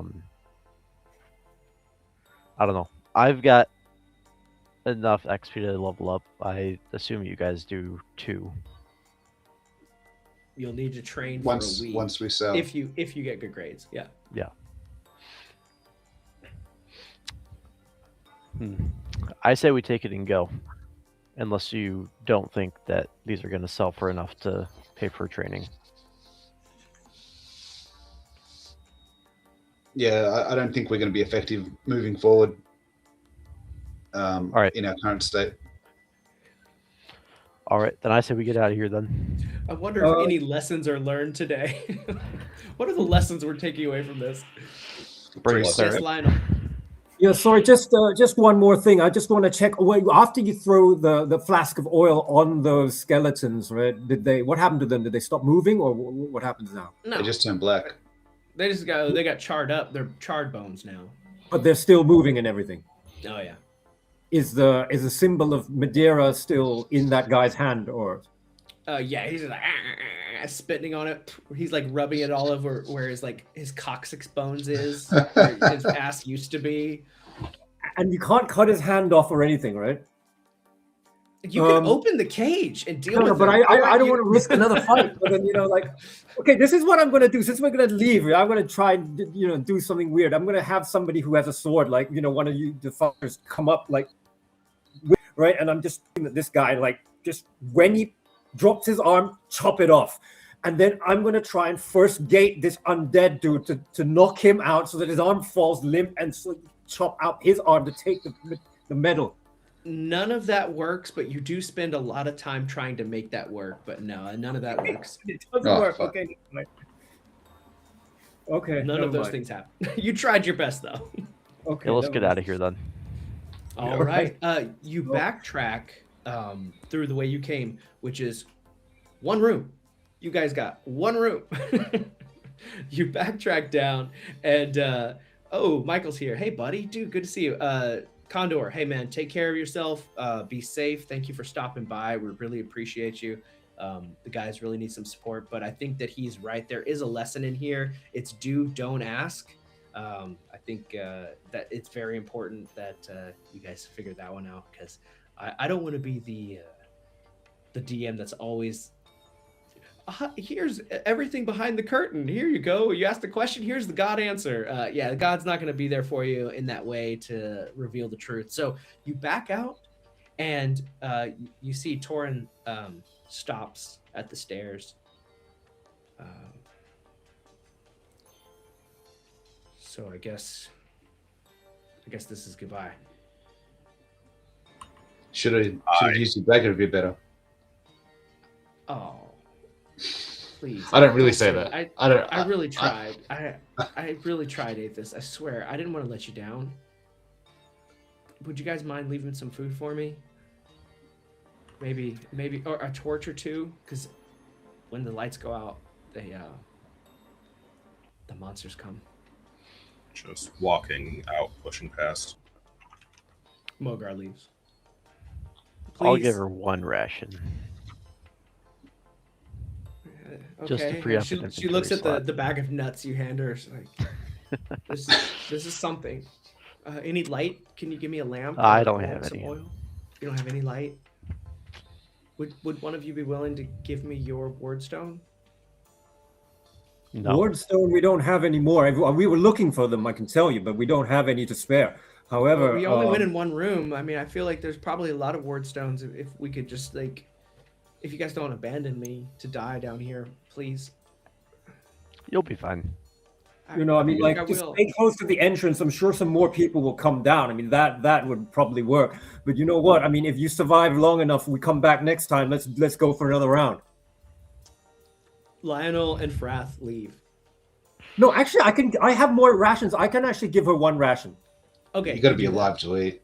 I can give her one ration because then I still have two left for the journey back. Sure, you do that. But I got no more torches though. Okay. You offer one more bit of ration, and With me last, I Aethys- give my last torch. please don't leave me down here, please. I can't stay here. I give her the torch and wish her luck, and I leave. You're dooming me to die. What? All right. Some good guy. You step outside. Lawful And- smart, not lawful stupid. You step outside and you see the vendors are moving about. There are some people who are packing up some gear. They're like checking, like, all right, so you have the rope, you have the grappling hook, and there's the vendors with their carts, and you could sell the things that you've recovered so far if you'd like. Would I look to see if anybody recognizes the potion that I have, if they recognize what it is, because we're not sure. Yeah, I'll pay you. I'll pay you quite a bit for that. I'll give you 50 gold for that. Do you want to tell me what it is? No, but I'll give you 50 gold for it.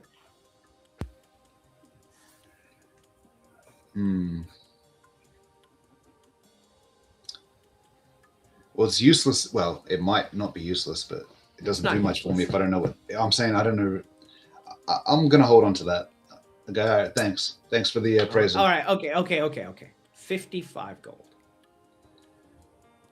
Thanks for the extra special appraisal. All right, let's slow down, buddy. Come on, let's negotiate. What do you want for it?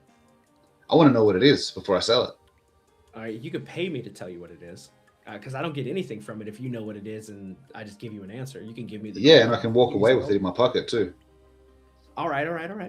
57 gold. Yeah, you're not helping me, buddy. All right, final offer. 57 and a half gold. All I know is it's quite valuable, and it might be worth more to me than the gold if I don't come back alive. So thank you for letting me know that. Yeah, good luck with that. All right, you know you're blocking my paying customers. Get out of here, man. I'll walk off. So are you guys gonna sell your treasure? I think we might But get what treasure better can we prices sell, in town. actually, though? Oh, sorry, I Jay. heard Frath say you'll get better prices in town. Jay, what were you saying? I wanted to go up to Aethys and say, you know that if we stick around, he's going to try to steal that from you. You should let me carry that potion. You're walking around flashing it all over. I just spit on the ground and walk away. Yes, tried. Lionel. Yeah, I just want to check very quickly. So we have, what treasure do we have that's actually available to be sold? One is the potion, and two are the warhammers, right? Yeah. And that's the some only treasure we gems. have that can be liquidated. Somebody needed to carry the gems. Who has the gems in their inventory slot? It's just a bag full of little gems. Yeah, so far I have it because I have 2 free slots, so I took the gems and one of the hammers. And you have Or one of the hammers. Two Who of has the the hammers, other depending hammer? on, yeah, okay, 2 hammers and gems. I've got You're open carrying slots 3 too things. that I You said can- you had 2 slots. Hang on, time out, guys. I'm getting confused. Joe, how many slots did you have open? Well, right now I have 2 slots open, but then you said the hammers are small and they count together. They count as 1 slot. 1 slot per hammer. Okay, then I'm 1 hammer, then 1 gems, one bag of And gems. who's holding the other hammer? I can take it. All right. So you guys can sell this stuff. Also, the potion, if you wanted to sell it, you could. I could. Is the hammer something that humans could use, or like it has to be a small creature? You could use it. It would not be as cool as some other weapon options, but it would be a normal hammer, a hand-held hammer for a human, or a war hammer for a smaller build person, like a halfling or a goblin. Oh, okay, I see. Yeah, I don't know, but there's no harm in asking how much the shopkeepers, the vendors, how much they would pay for it. Just to ask. No harm in Sure. that. So I would ask. I'll give you 10 gold for the set of warhammers. And Or 10 the gold for gem- 2. Yeah, I'll give you 10 for the set, and then the gems I'll give you 20 gold. I think we should take it back to town. Yeah, probably take it back to town because 20 gold for the rubies and gems, that's pretty standard. We can get that from the town, and just 10 gold for both hammers. I think that's too much. That's they're ripping us off. I don't know why you would think that. We're trying to make we have to resell these things, right? So like we have to make a little profit of our own. Oh, that's okay. You can make profit off of something else. We're just exploring our options. Okay, sure. Well, good luck. It seems like you guys are pretty battered. Are you going to try to go back in again, or maybe camp here and try to recover some of your hit points? Does anyone have like medical supplies over here? Is like a medical shop or something? Seeing as there's like a base camp. Any priest? No, there's no priest in town at this camp. But you could rest and then roll your hit die and get that many hit points back. Do we need to use our torches since we're within now? Within the walls? So if you, it's only been, it's like been an hour. You went down there for about an hour. So it'd be a short rest type thing. Well, there is no short rest. You would just have to spend a full night. That's set what up I mean. your torches. Yeah, Okay. you would have to make a camp. Yeah. Can we buy torches at that place at wherever we are now? Yeah, you can. Yeah, get all anything the from basic standard gear. Yeah. Because I think, well, maybe we can just buy however many torches we need to do this, buy a few rations too, and take a rest, see how much HP you guys get back, and whether you feel comfortable about it. If you're comfortable, go back in. If not, go home. But I don't know decide if we have enough after you time roll the tonight HP. to. We probably don't have enough time for another delve tonight. We have 45 minutes, so if you guys can get in there and get something done in 45 minutes, it's up to you. We stop at 11, so my Yeah, time. I mean, Yeah. any more XP I get doesn't do anything because You it need resets gold. to 0. Well, XP resets to 0 when you level up. It will. So- So let me say, unlike in AD&D, you can keep getting XP. You just won't level up until you train. So No, but I mean, because- like, after you level up, your XP resets to 0. So any extra Ex- XP you get doesn't anything that carry is over. over is stays. Anything that's Oh, it over does? stays. Okay. So yeah, so if you have 12 XP, you train, you have 2 XP out of 20. Okay. Yeah. That's how I'm gonna work it, because I really like the idea of you guys pushing beyond your limits, like always trying to get that extra bit. So it's up to you. You have 45 minutes, but you guys got to be bold if you're gonna do it, or we cancel, or we end the session early. You head back to town. I mean, do you guys feel like taking a long rest and rolling to see how much HP you get? And if it's a reasonable amount, we can try. If not, then we can just go back still. Go home. Can we end the session here, or do we need to get back to town in general? You'll need to get back to town. The camp is not a safe place. There are other parties that will just rip you off and kill you. There's monsters that could come. I think Oh, okay. Oh, with the shit. risk. All right, well, let's go back then. We have more random encounters on the way back, maybe. You might actually. It's not a set thing. Okay, so you guys are you were down from like 6 in the morning to 7 in the morning. It's still a full day, and so we're gonna adventure for a little while as you guys head back southeast in the direction of Thane. The day passes by pretty calmly. You guys are all torn up, scratched to hell. Some of you are bleeding out, like you feel like you're on the verge of death. Whenever the sun goes down, and Mr. Delver, super chat for 5 USD. We have the Guac Day 3 is going strong. Hope you're having a great stream, Mike. Mr. Delver, we are having a great stream. Would you like to please gift a magic item to one of our players for a $5 super chat? You can gift a permanent magic item of +1. It can be armor, it can be a weapon, or something from the DMG. The AD&D one is fine, that you just love. That's not like an artifact. We're gonna try to keep the power level around level 1 or 2 for this magic item. If you want to gift one of these guys, we have a chaotic fighter, a lawful fighter, a chaotic necromancer, and a chaotic wizard. This is a group of just ne'er-do-wells. But if you'd like to gift one of them a magic item, now would be a great opportunity to do that, Mr. Bill. And you guys need to make camp. The sun is going down. It's the 14th. Let's see, 12, 13. Yeah, it's the 14th. How many torches do you have? You need 3 to make camp. I made some purchases when I was there. I got a Right, as couple long of as you have the torches. slots to hold them, you can do I it. do. All Yep. right, so you're gonna burn all 3. I've got 2 now. I've got 2. Okay. I was gonna buy some in the camp before we left. So Oh, okay, Mr. Bill, a ring of spell storing with sleep and magic missile in it. We do have the ring of spell storing is in Shadowdark, so I'll look at like how it works. That this is awesome. Do you want to give it to? Actually, the only person who can get it is the wizard. Magic missile. This dude's over here. Yeah, I love it. Okay, cool. It's 3 missiles, 1d4 plus 1 each. Very cool, very cool. So go ahead and write that down, Pogo. Here's what's going to happen. Here's how this works. You guys set down for camp.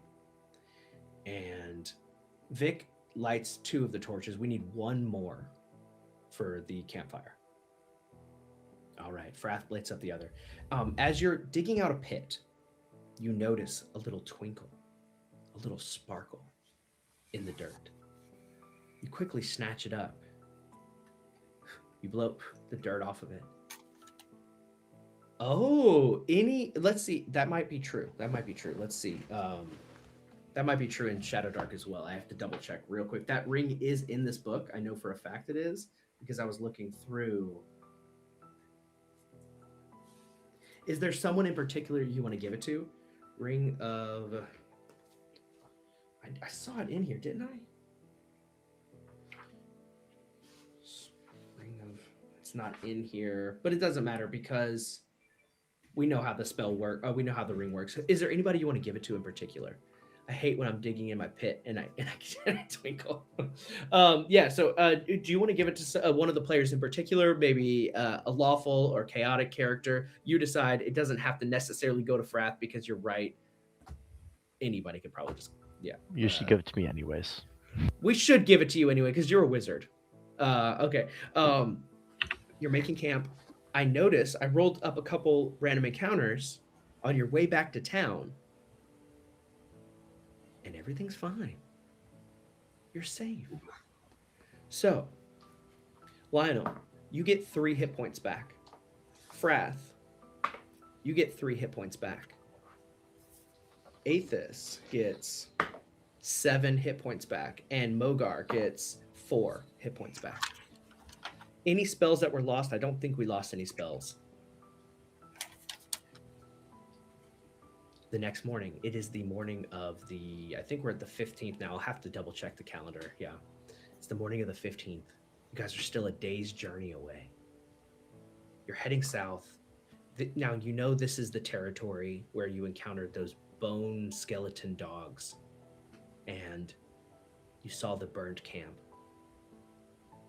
As you're moving south, you see the grass has been pressed flat as flanks of people, an army of people walking side by side in formations, have pressed the grass down and tore it up. There's signs of carts and horses and hundreds of feet. Something has moved through here recently.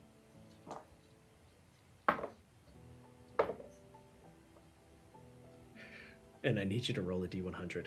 Who hasn't rolled a D100 yet? All right, go ahead for me, Frath.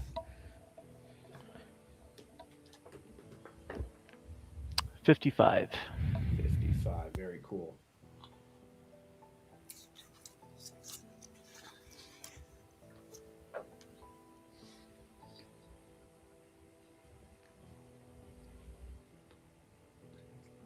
Okay. You hear the sounds of war horns in the distance. You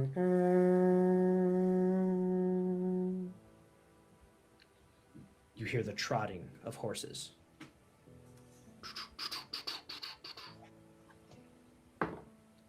They're pretty far away. What do you guys do? Are we still at the burning camp? Or This is the territory that you saw that burning camp, but you haven't hit that camp. Instead, as you're making your way directly south towards Thane, you're about a walk away, you come across like this very obvious army has been marching through this area. Mm-hmm. And then as you're seeing the results of these people passing through, you hear a war horn blow and you hear the sound of horses behind you. It sounds far away, but they're coming. Can I see them with my elven eyes? Can I see any banners? You do see a pole. Mounted on it, skulls. It's almost like a spear like the skull's been driven and stacked on top of this spear, and you see it.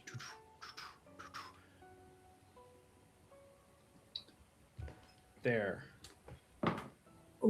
are 6 mounted riders coming in your direction. They're fast. much faster than you on foot.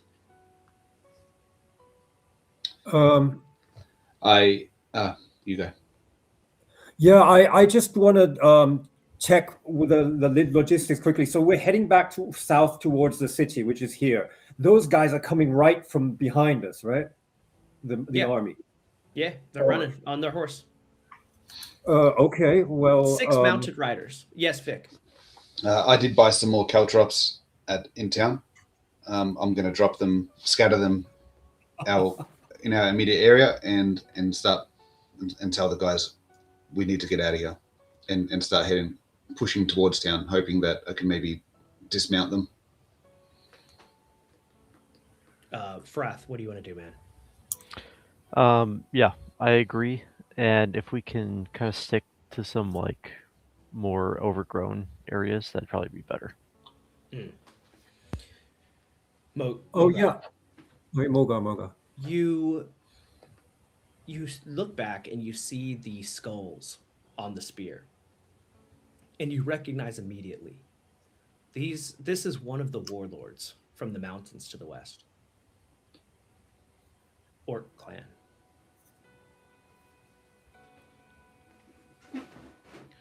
The Shattered Skulls.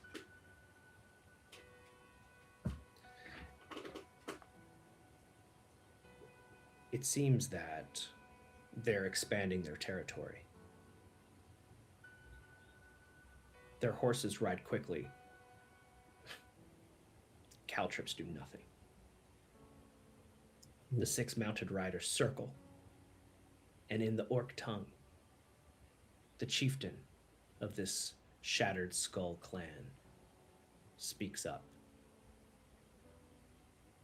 Who here speaks orc, by the way? I know Mogar does, because he's an orc, but... Oh, and Frath does too? All right. The two of you hear him say, in his guttural language, "Who among you is a true warrior?" I, Mogar the Fiend. A half-blood is the best your little group has. I step forward as well. Greater than any orc. It seems. Well, you speak orc as well? I say it in... Oh, yeah, you're right. Huh? Huh? It seems we have a little bit of contention in your party. Who's your alpha? Is it you, half-blood, or the human? Oh, Aethys is an elf, right? Elf. Is it you or the knife ear? This elf is just too full of himself. He thinks he is, but he's not. I challenge your greatest fighter to single combat. To the death. If you live, you can have my clan. And he points to the 5 men behind him. If you lose, we cut you all down. Take your treasures. They're ours by right of battle. Single combat.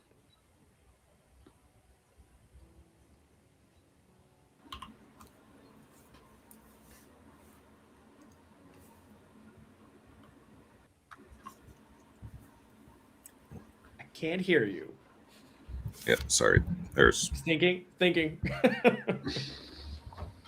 the mic fine now? Yeah, I can hear you now. Okay.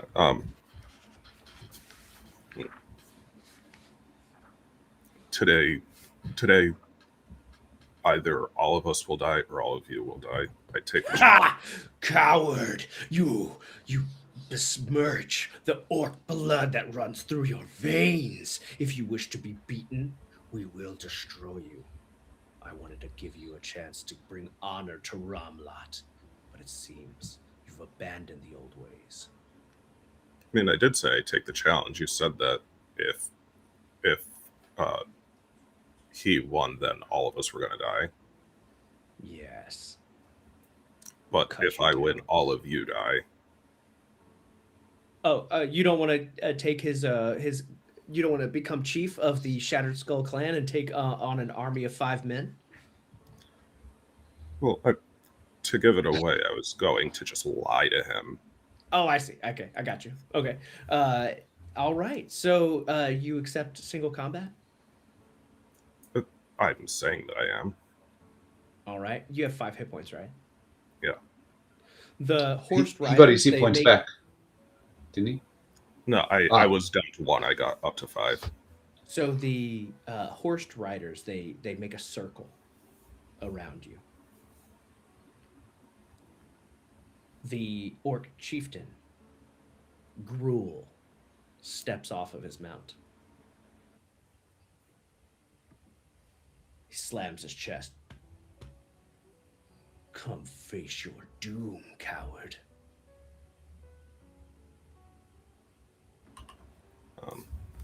Well, in one hand, I'm pulling out an axe. In the other hand, I'm pulling out a flask of oil.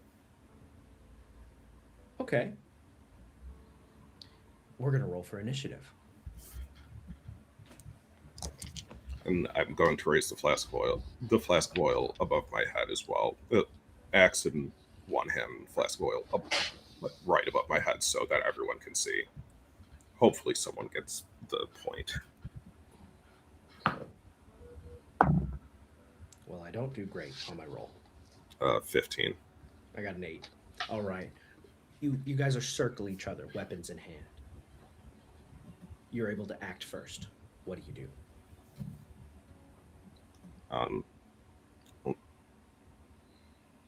Throwing the flask of oil right into his eyes, right in his face. The oil splatters all over him. Wipes his face, spits it out. Now bleed. And it's going to... actually, guys, can everybody roll initiative? I want to let you guys in on this as well. If you choose to get involved, but do understand that it might get bloody. 15 for me.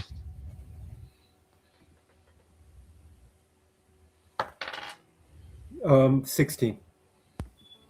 All right. You throw the oil. Aethys, what are you going to do?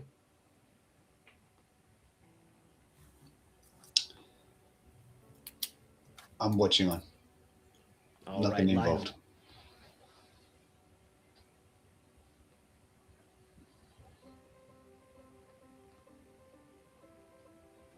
Lionel, do you want to do anything? Okay, I'm not going to get involved in the fight because that's just going to set them all off on us. But I want to see the guys that are surrounding us. Are they focused on the fight? Is their attention also watching us? Can I escape or do some other stuff? And while their attention is looking at the fight, you can tell me what you're going to do. Can I try and steal from those guys? Okay, yeah, sure. So you want to go up to one of them and try to take some of their stuff? Yeah. Give me a dexterity roll. Roll a d20 and add your dexterity bonus. All right, maybe I can, Since they're watching, everyone excited about watching a fight, man, they must be not paying attention. Actually, I've got 13 plus another 3 at 16. Oh, okay. Cool, man. Awesome.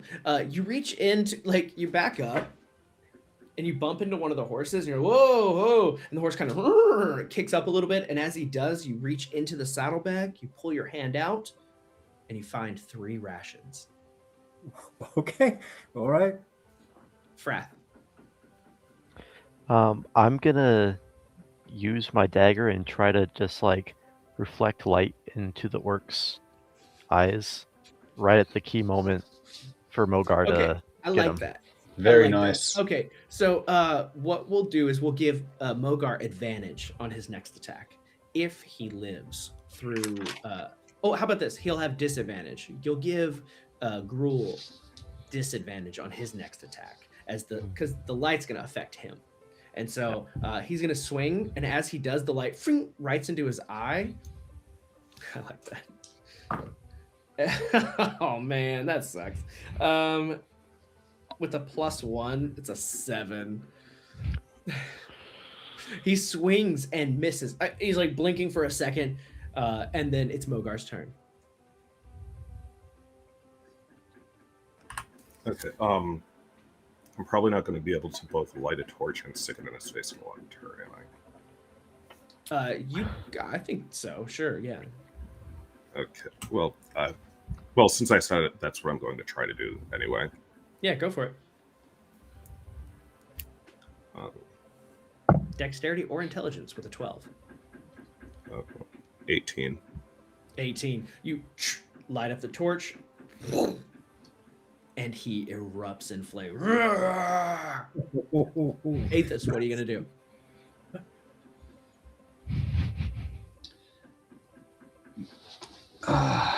Just gonna check something.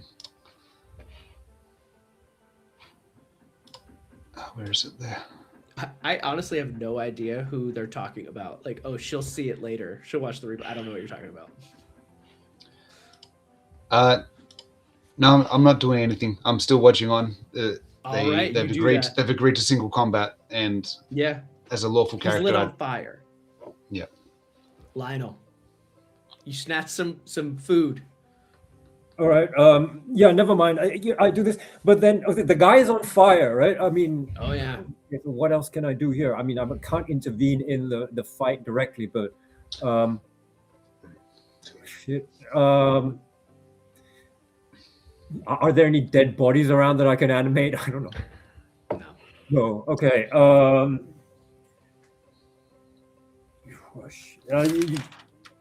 I start clapping, just basically just like You got this, man. That's what you All do right, when Strath, you want what to do- fight. You start Strath, cheering. what are you gonna do? Start cheering for your boy. That's what you do. If the orcs even has his eyes open, I'll try to shine the light in his eyes again. But All right. If you do, or when you do, you start to ching, ching, ching, ching, ching, and you feel from behind you the spear go right past your head and then slide back in. Next time it's going to pierce your skull. No cheating, coward, he says in orc. And then Noted. I actually was trying to hit you because the effect still happens. He has disadvantage on the attack. But I missed on the attack roll when I tried to hit you. Here we have a 10. He's blinded again. Woof. He swings.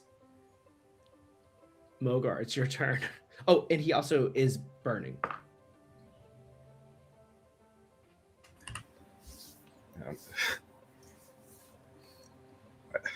I was trying to. Can you guys actually help? You can say help. Can I reach a horse? There are mounts. Oh wait, yeah. There are mounts. Like there's orcs with horses. They're on the horses, but yeah. No, I mean like if I were to try to swing at one, could I swing and hit one? Yeah, you run over to one of the horses and you can give me an attack roll. Yeah, because what I'm trying to do is cause a scene, get one of the horses to buck and run around, causing a diversion, and yelling, all of you are useless," as I do it. Yeah, give me an attack roll. 11. You slice in. 11 Yeah, 2. yeah. So How much 13. damage do you do? D8. 7. Call PETA, because you slice with your blade, your axe blade, into the horse. You cleave into its neck. It rears. It kicks up. And as you do, all hell breaks loose. The rider on top of the horse that you just stabbed, he drives his spear down at you with a a 14 to hit. Yeah, that's gonna hit. He does 6 points of damage to you. He falls off of his horse, slams down on the ground. Aethys, what are you gonna do? Looks like things are going bad. I'm gonna take a shot and drink this potion to see what happens. All right, you can do one. Gold You right can do there. one. Yeah. You can chug the potion for your action or take a shot. No. I'm saying I'm gonna take a shot and.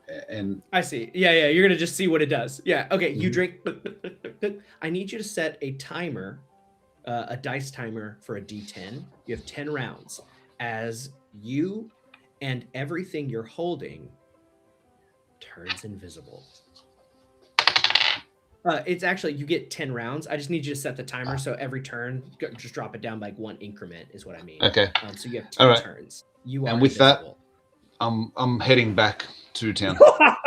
You're running. You're bolting. Yeah. You're the Okay. most lawful guy ever, man. You're the most Lionel. You see chaos. Everybody. Actually, at the end of Aethys's turn, there's a disadvantaged attack coming at you from there's a horse guy right next to you. So when you drink it, he is going to like everybody's trying to attack. Basically, once the code was broken, there's spears going out. So after everybody's turn, there's going to be a spear attack. But this is disadvantage. Dude, I had a natural 20 and a 3 on the die. The spear goes well wide of your head, and then you just run away. Lionel, it's your turn. Okay, so what is the situation here? Are they attacking us?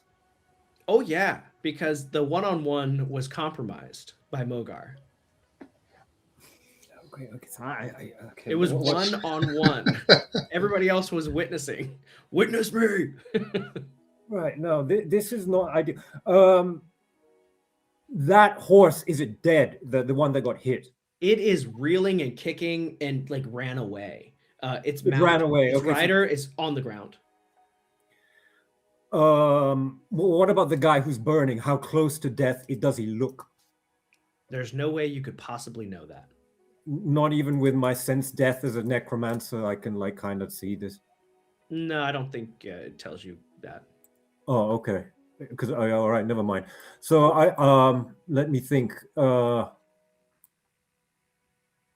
Yeah, because it says like sense location, general nature of undead and dying creatures with near you. So if I can't sense it, that means he's not dying, right? No, he's not dying. He's still standing. He's standing on his feet. Yeah, he's in the middle of a fight. Okay, so and God, this is a bad situation all around, isn't it? Well, you know, I'm gonna really take a risk, and that guy's blinded, he's burning. I'm gonna kind of come around him and first gate him to try and knock him the fuck out to see if that would work. All right, cool. Roll a spell check. You know, and hopefully somebody could finish him off somehow. I don't know, man, but that's the best I can think of at this moment. With my charisma, let's do this. Spell check 11. Oh, it fell down. Oh. Well, it's 15 plus 3, that's 18. You put him to sleep. Yeah. That green dust spins through the air, wraps around the guy who's on fire. He falls.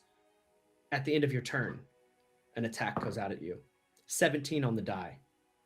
Lionel, you take 6 points of damage as you are speared by a mounted rider right above your head that you just stole his food from. And he is getting his retribution. All right, so I go down. I go down. Awesome. I go down. Excellent. There will be blood today. Frath, you're up, dude. What's up? I'm gonna put some people to sleep, hopefully. Okay, so they are circling around you right now. There's 5. One guy's on the ground. His horse ran away. There's 4 mounted riders, and there's a horse that the chief was on, but he's currently on the ground, on fire, in the middle of the pit. He's standing. Mogar, you're down, right? Yeah. Yeah, he's standing over Mogar, who is laying next to a dead horse, or a bleeding out horse that kind of like was kicking and flailing around. You can choose. I'll let you get 3 of them in your because they're a circle. You can't get all of them. I'll let you hit 3. I'll go for the mounted guys. Then. Yeah, that's a good play. Yeah. All right, give me a spell check. That is a 12, just barely success. You do it, man. They fall off their horses. They slump into their horses, I'll say. And there's one guy on the ground. There's the chieftain and one other dude who's still mounted, I think. That's right. Let's see. One guy on the ground, the chief, and then you put 3 of them to sleep. Yeah, there's one more. All right, and then I'm also just going to try to hide then. Run, run! The chieftain is asleep, but the fire immediately wakes him up, and because you pick the guy to go to sleep who is on fire. No, I thought like the fire would consume him eventually, so I thought like it would It immolate might, it might. And so he gets up, and Frath, you take off running, but you're not able to hide because you used your action to cast a spell. And so the one mounted rider that is still up and not asleep in his reins, he's going to try to run you down, and he misses completely. But he's right behind you. Like he swings and tries to stab at you. Actually, he tried to stab you earlier and missed. This is the second time he's tried to kill you, and you're just able to like get your head around him. The chieftain looks over at the person who cast a spell at him, put him to sleep, and he runs over to you. He does look really, really burned, and he swings at you, and the third degree burns that have like just torched his skin inhibit his swing as he tries to take out Lionel. One guy gets up, who is in the mud, the last remaining orc. He sees the invisible guy's gone. Frath is being run down by a mounted rider. He can't catch up.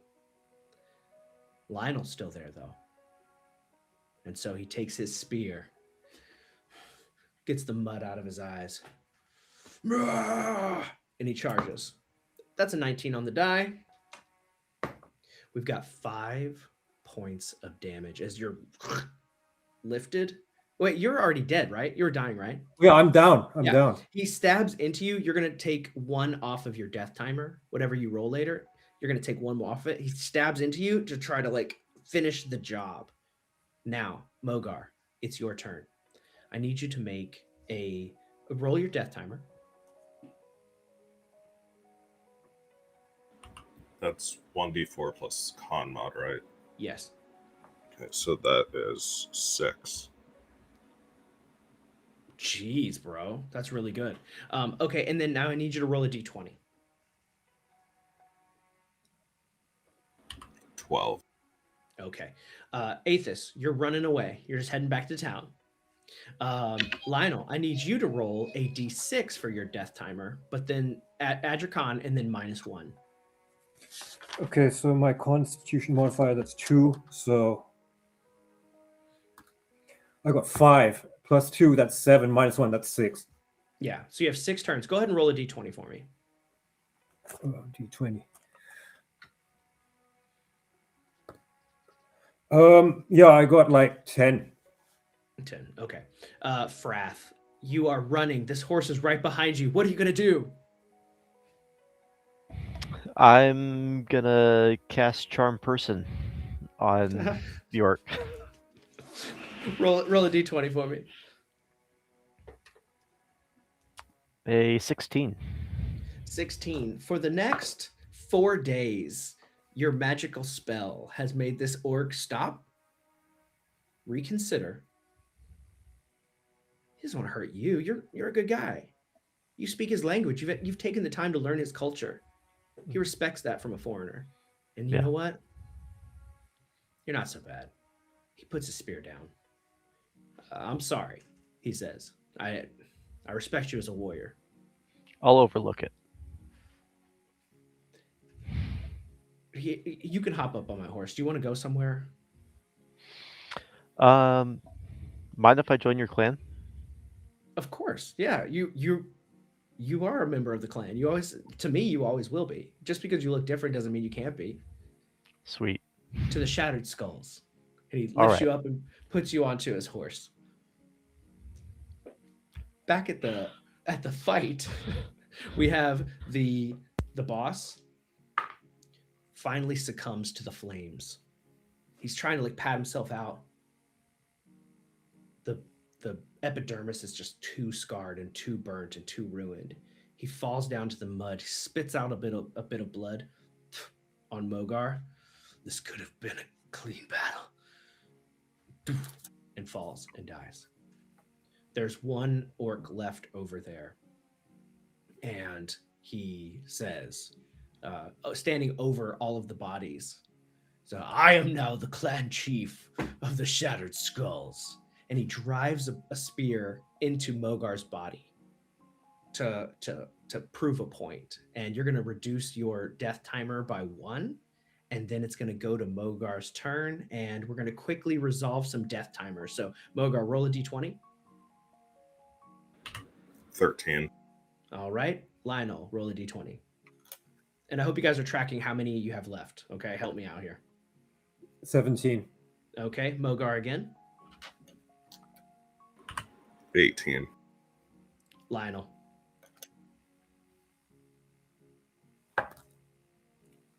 7.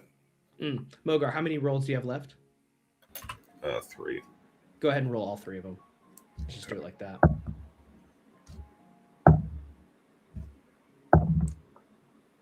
The last one was a 19, but that's not good enough. Yeah. Mogar trying his best to convince his party members to somehow get in this fight. Let's live today. Let's not die. Come on, guys, think.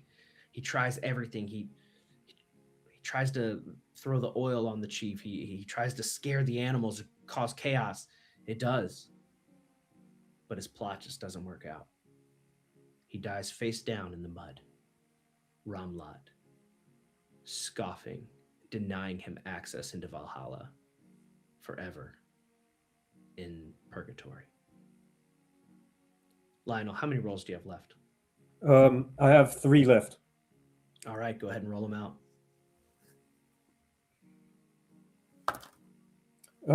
This one I got 16. Come on. D20. 14. And last one. Do you still have any luck tokens, guys? I used up mine earlier when I was lighting the torch, so I don't have any left. Mm. And this is only 12. Lionel, having swam through the river Styx, having pulled spirits out of and placed them into corpses, you're quite familiar with the smell, with the feel, with the sensation of souls departing. You can hear the sounds of orcs grunting in the distance. You can hear the soft meat squish as bodies are just repeatedly stabbed over and over. And the grass, it smells nice as the lights go out. Frath, you're riding along on the back of this horse as Aethys appears, running as quickly as he can, his potion finally wearing out. What do the two of you do as you see each other? Aethys, you see him on the back of a horse with the orc. What do you guys do?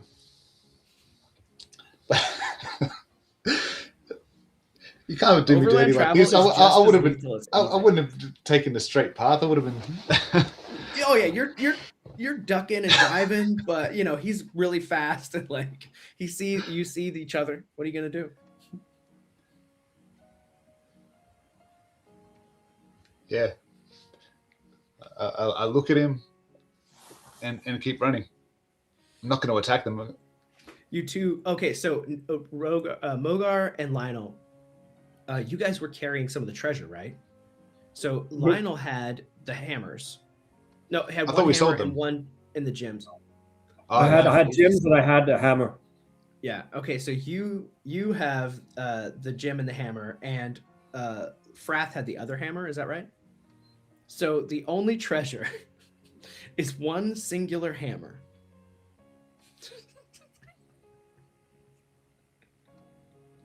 You guys could sell your gear if you want to level up.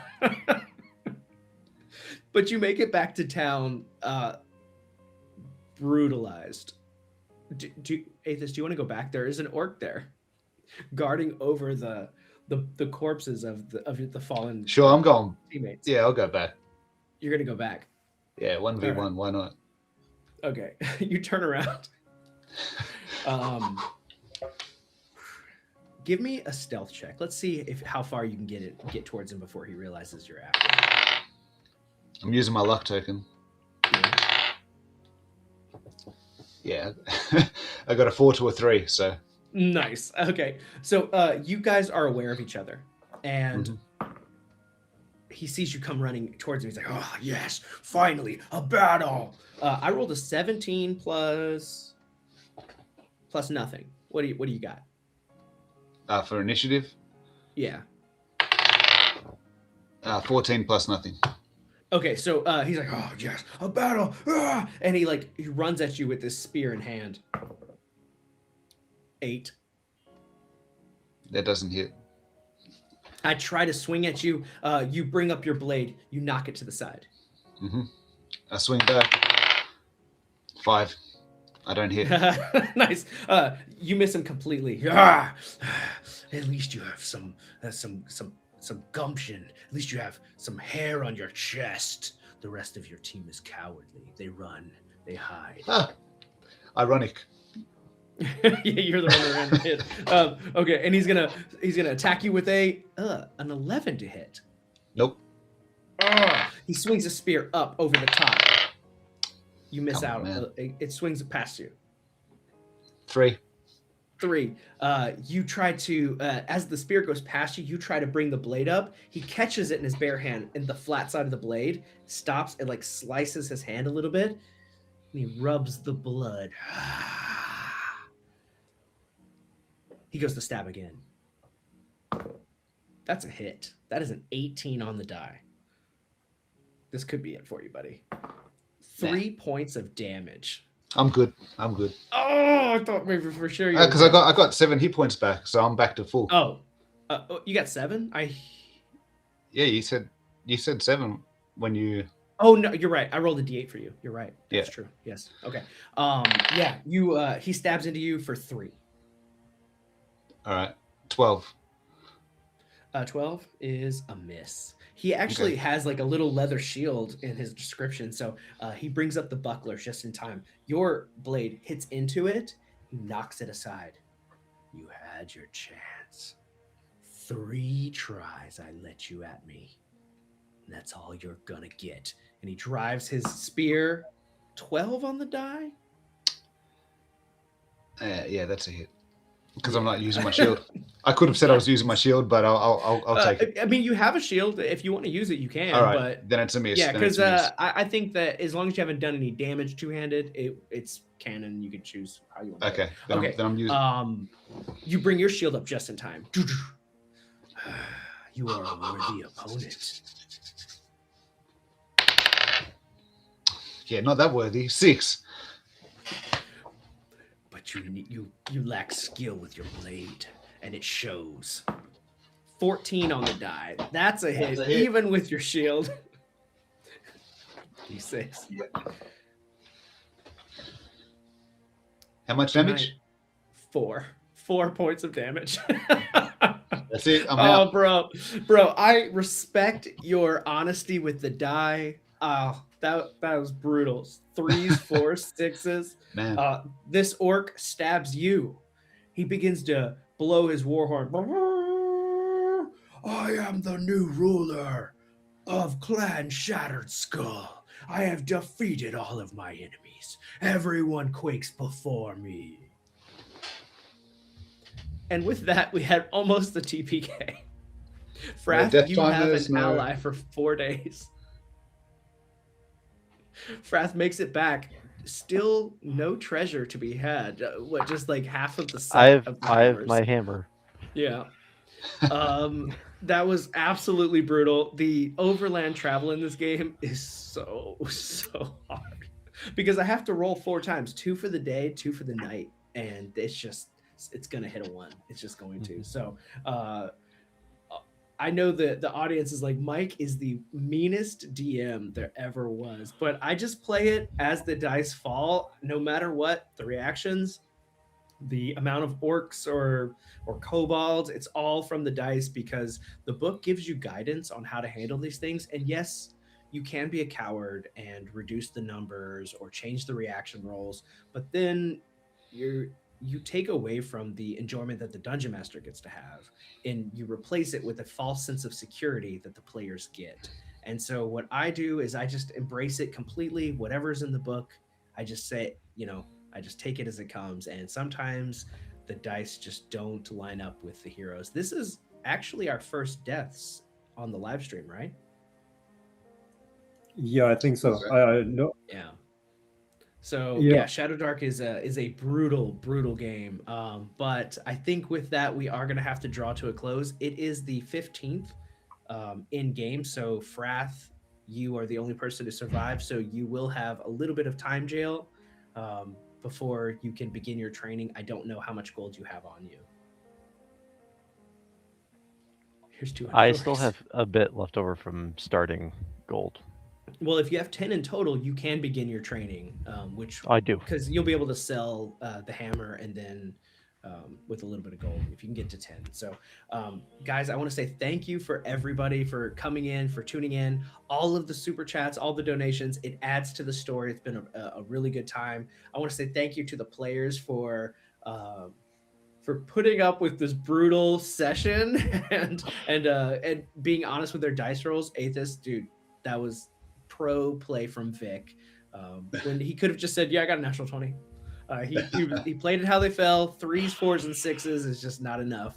Even with the luck token. Oh, man. Even with the luck token, that's just absolutely brutal. So thanks everybody for tuning in today. And I hope you catch us on the next one, where they will probably be bringing back their level 2 characters, as they have spent enough time training, and will come back with some hit points, some new spells, and can embrace the Shadowdark once again.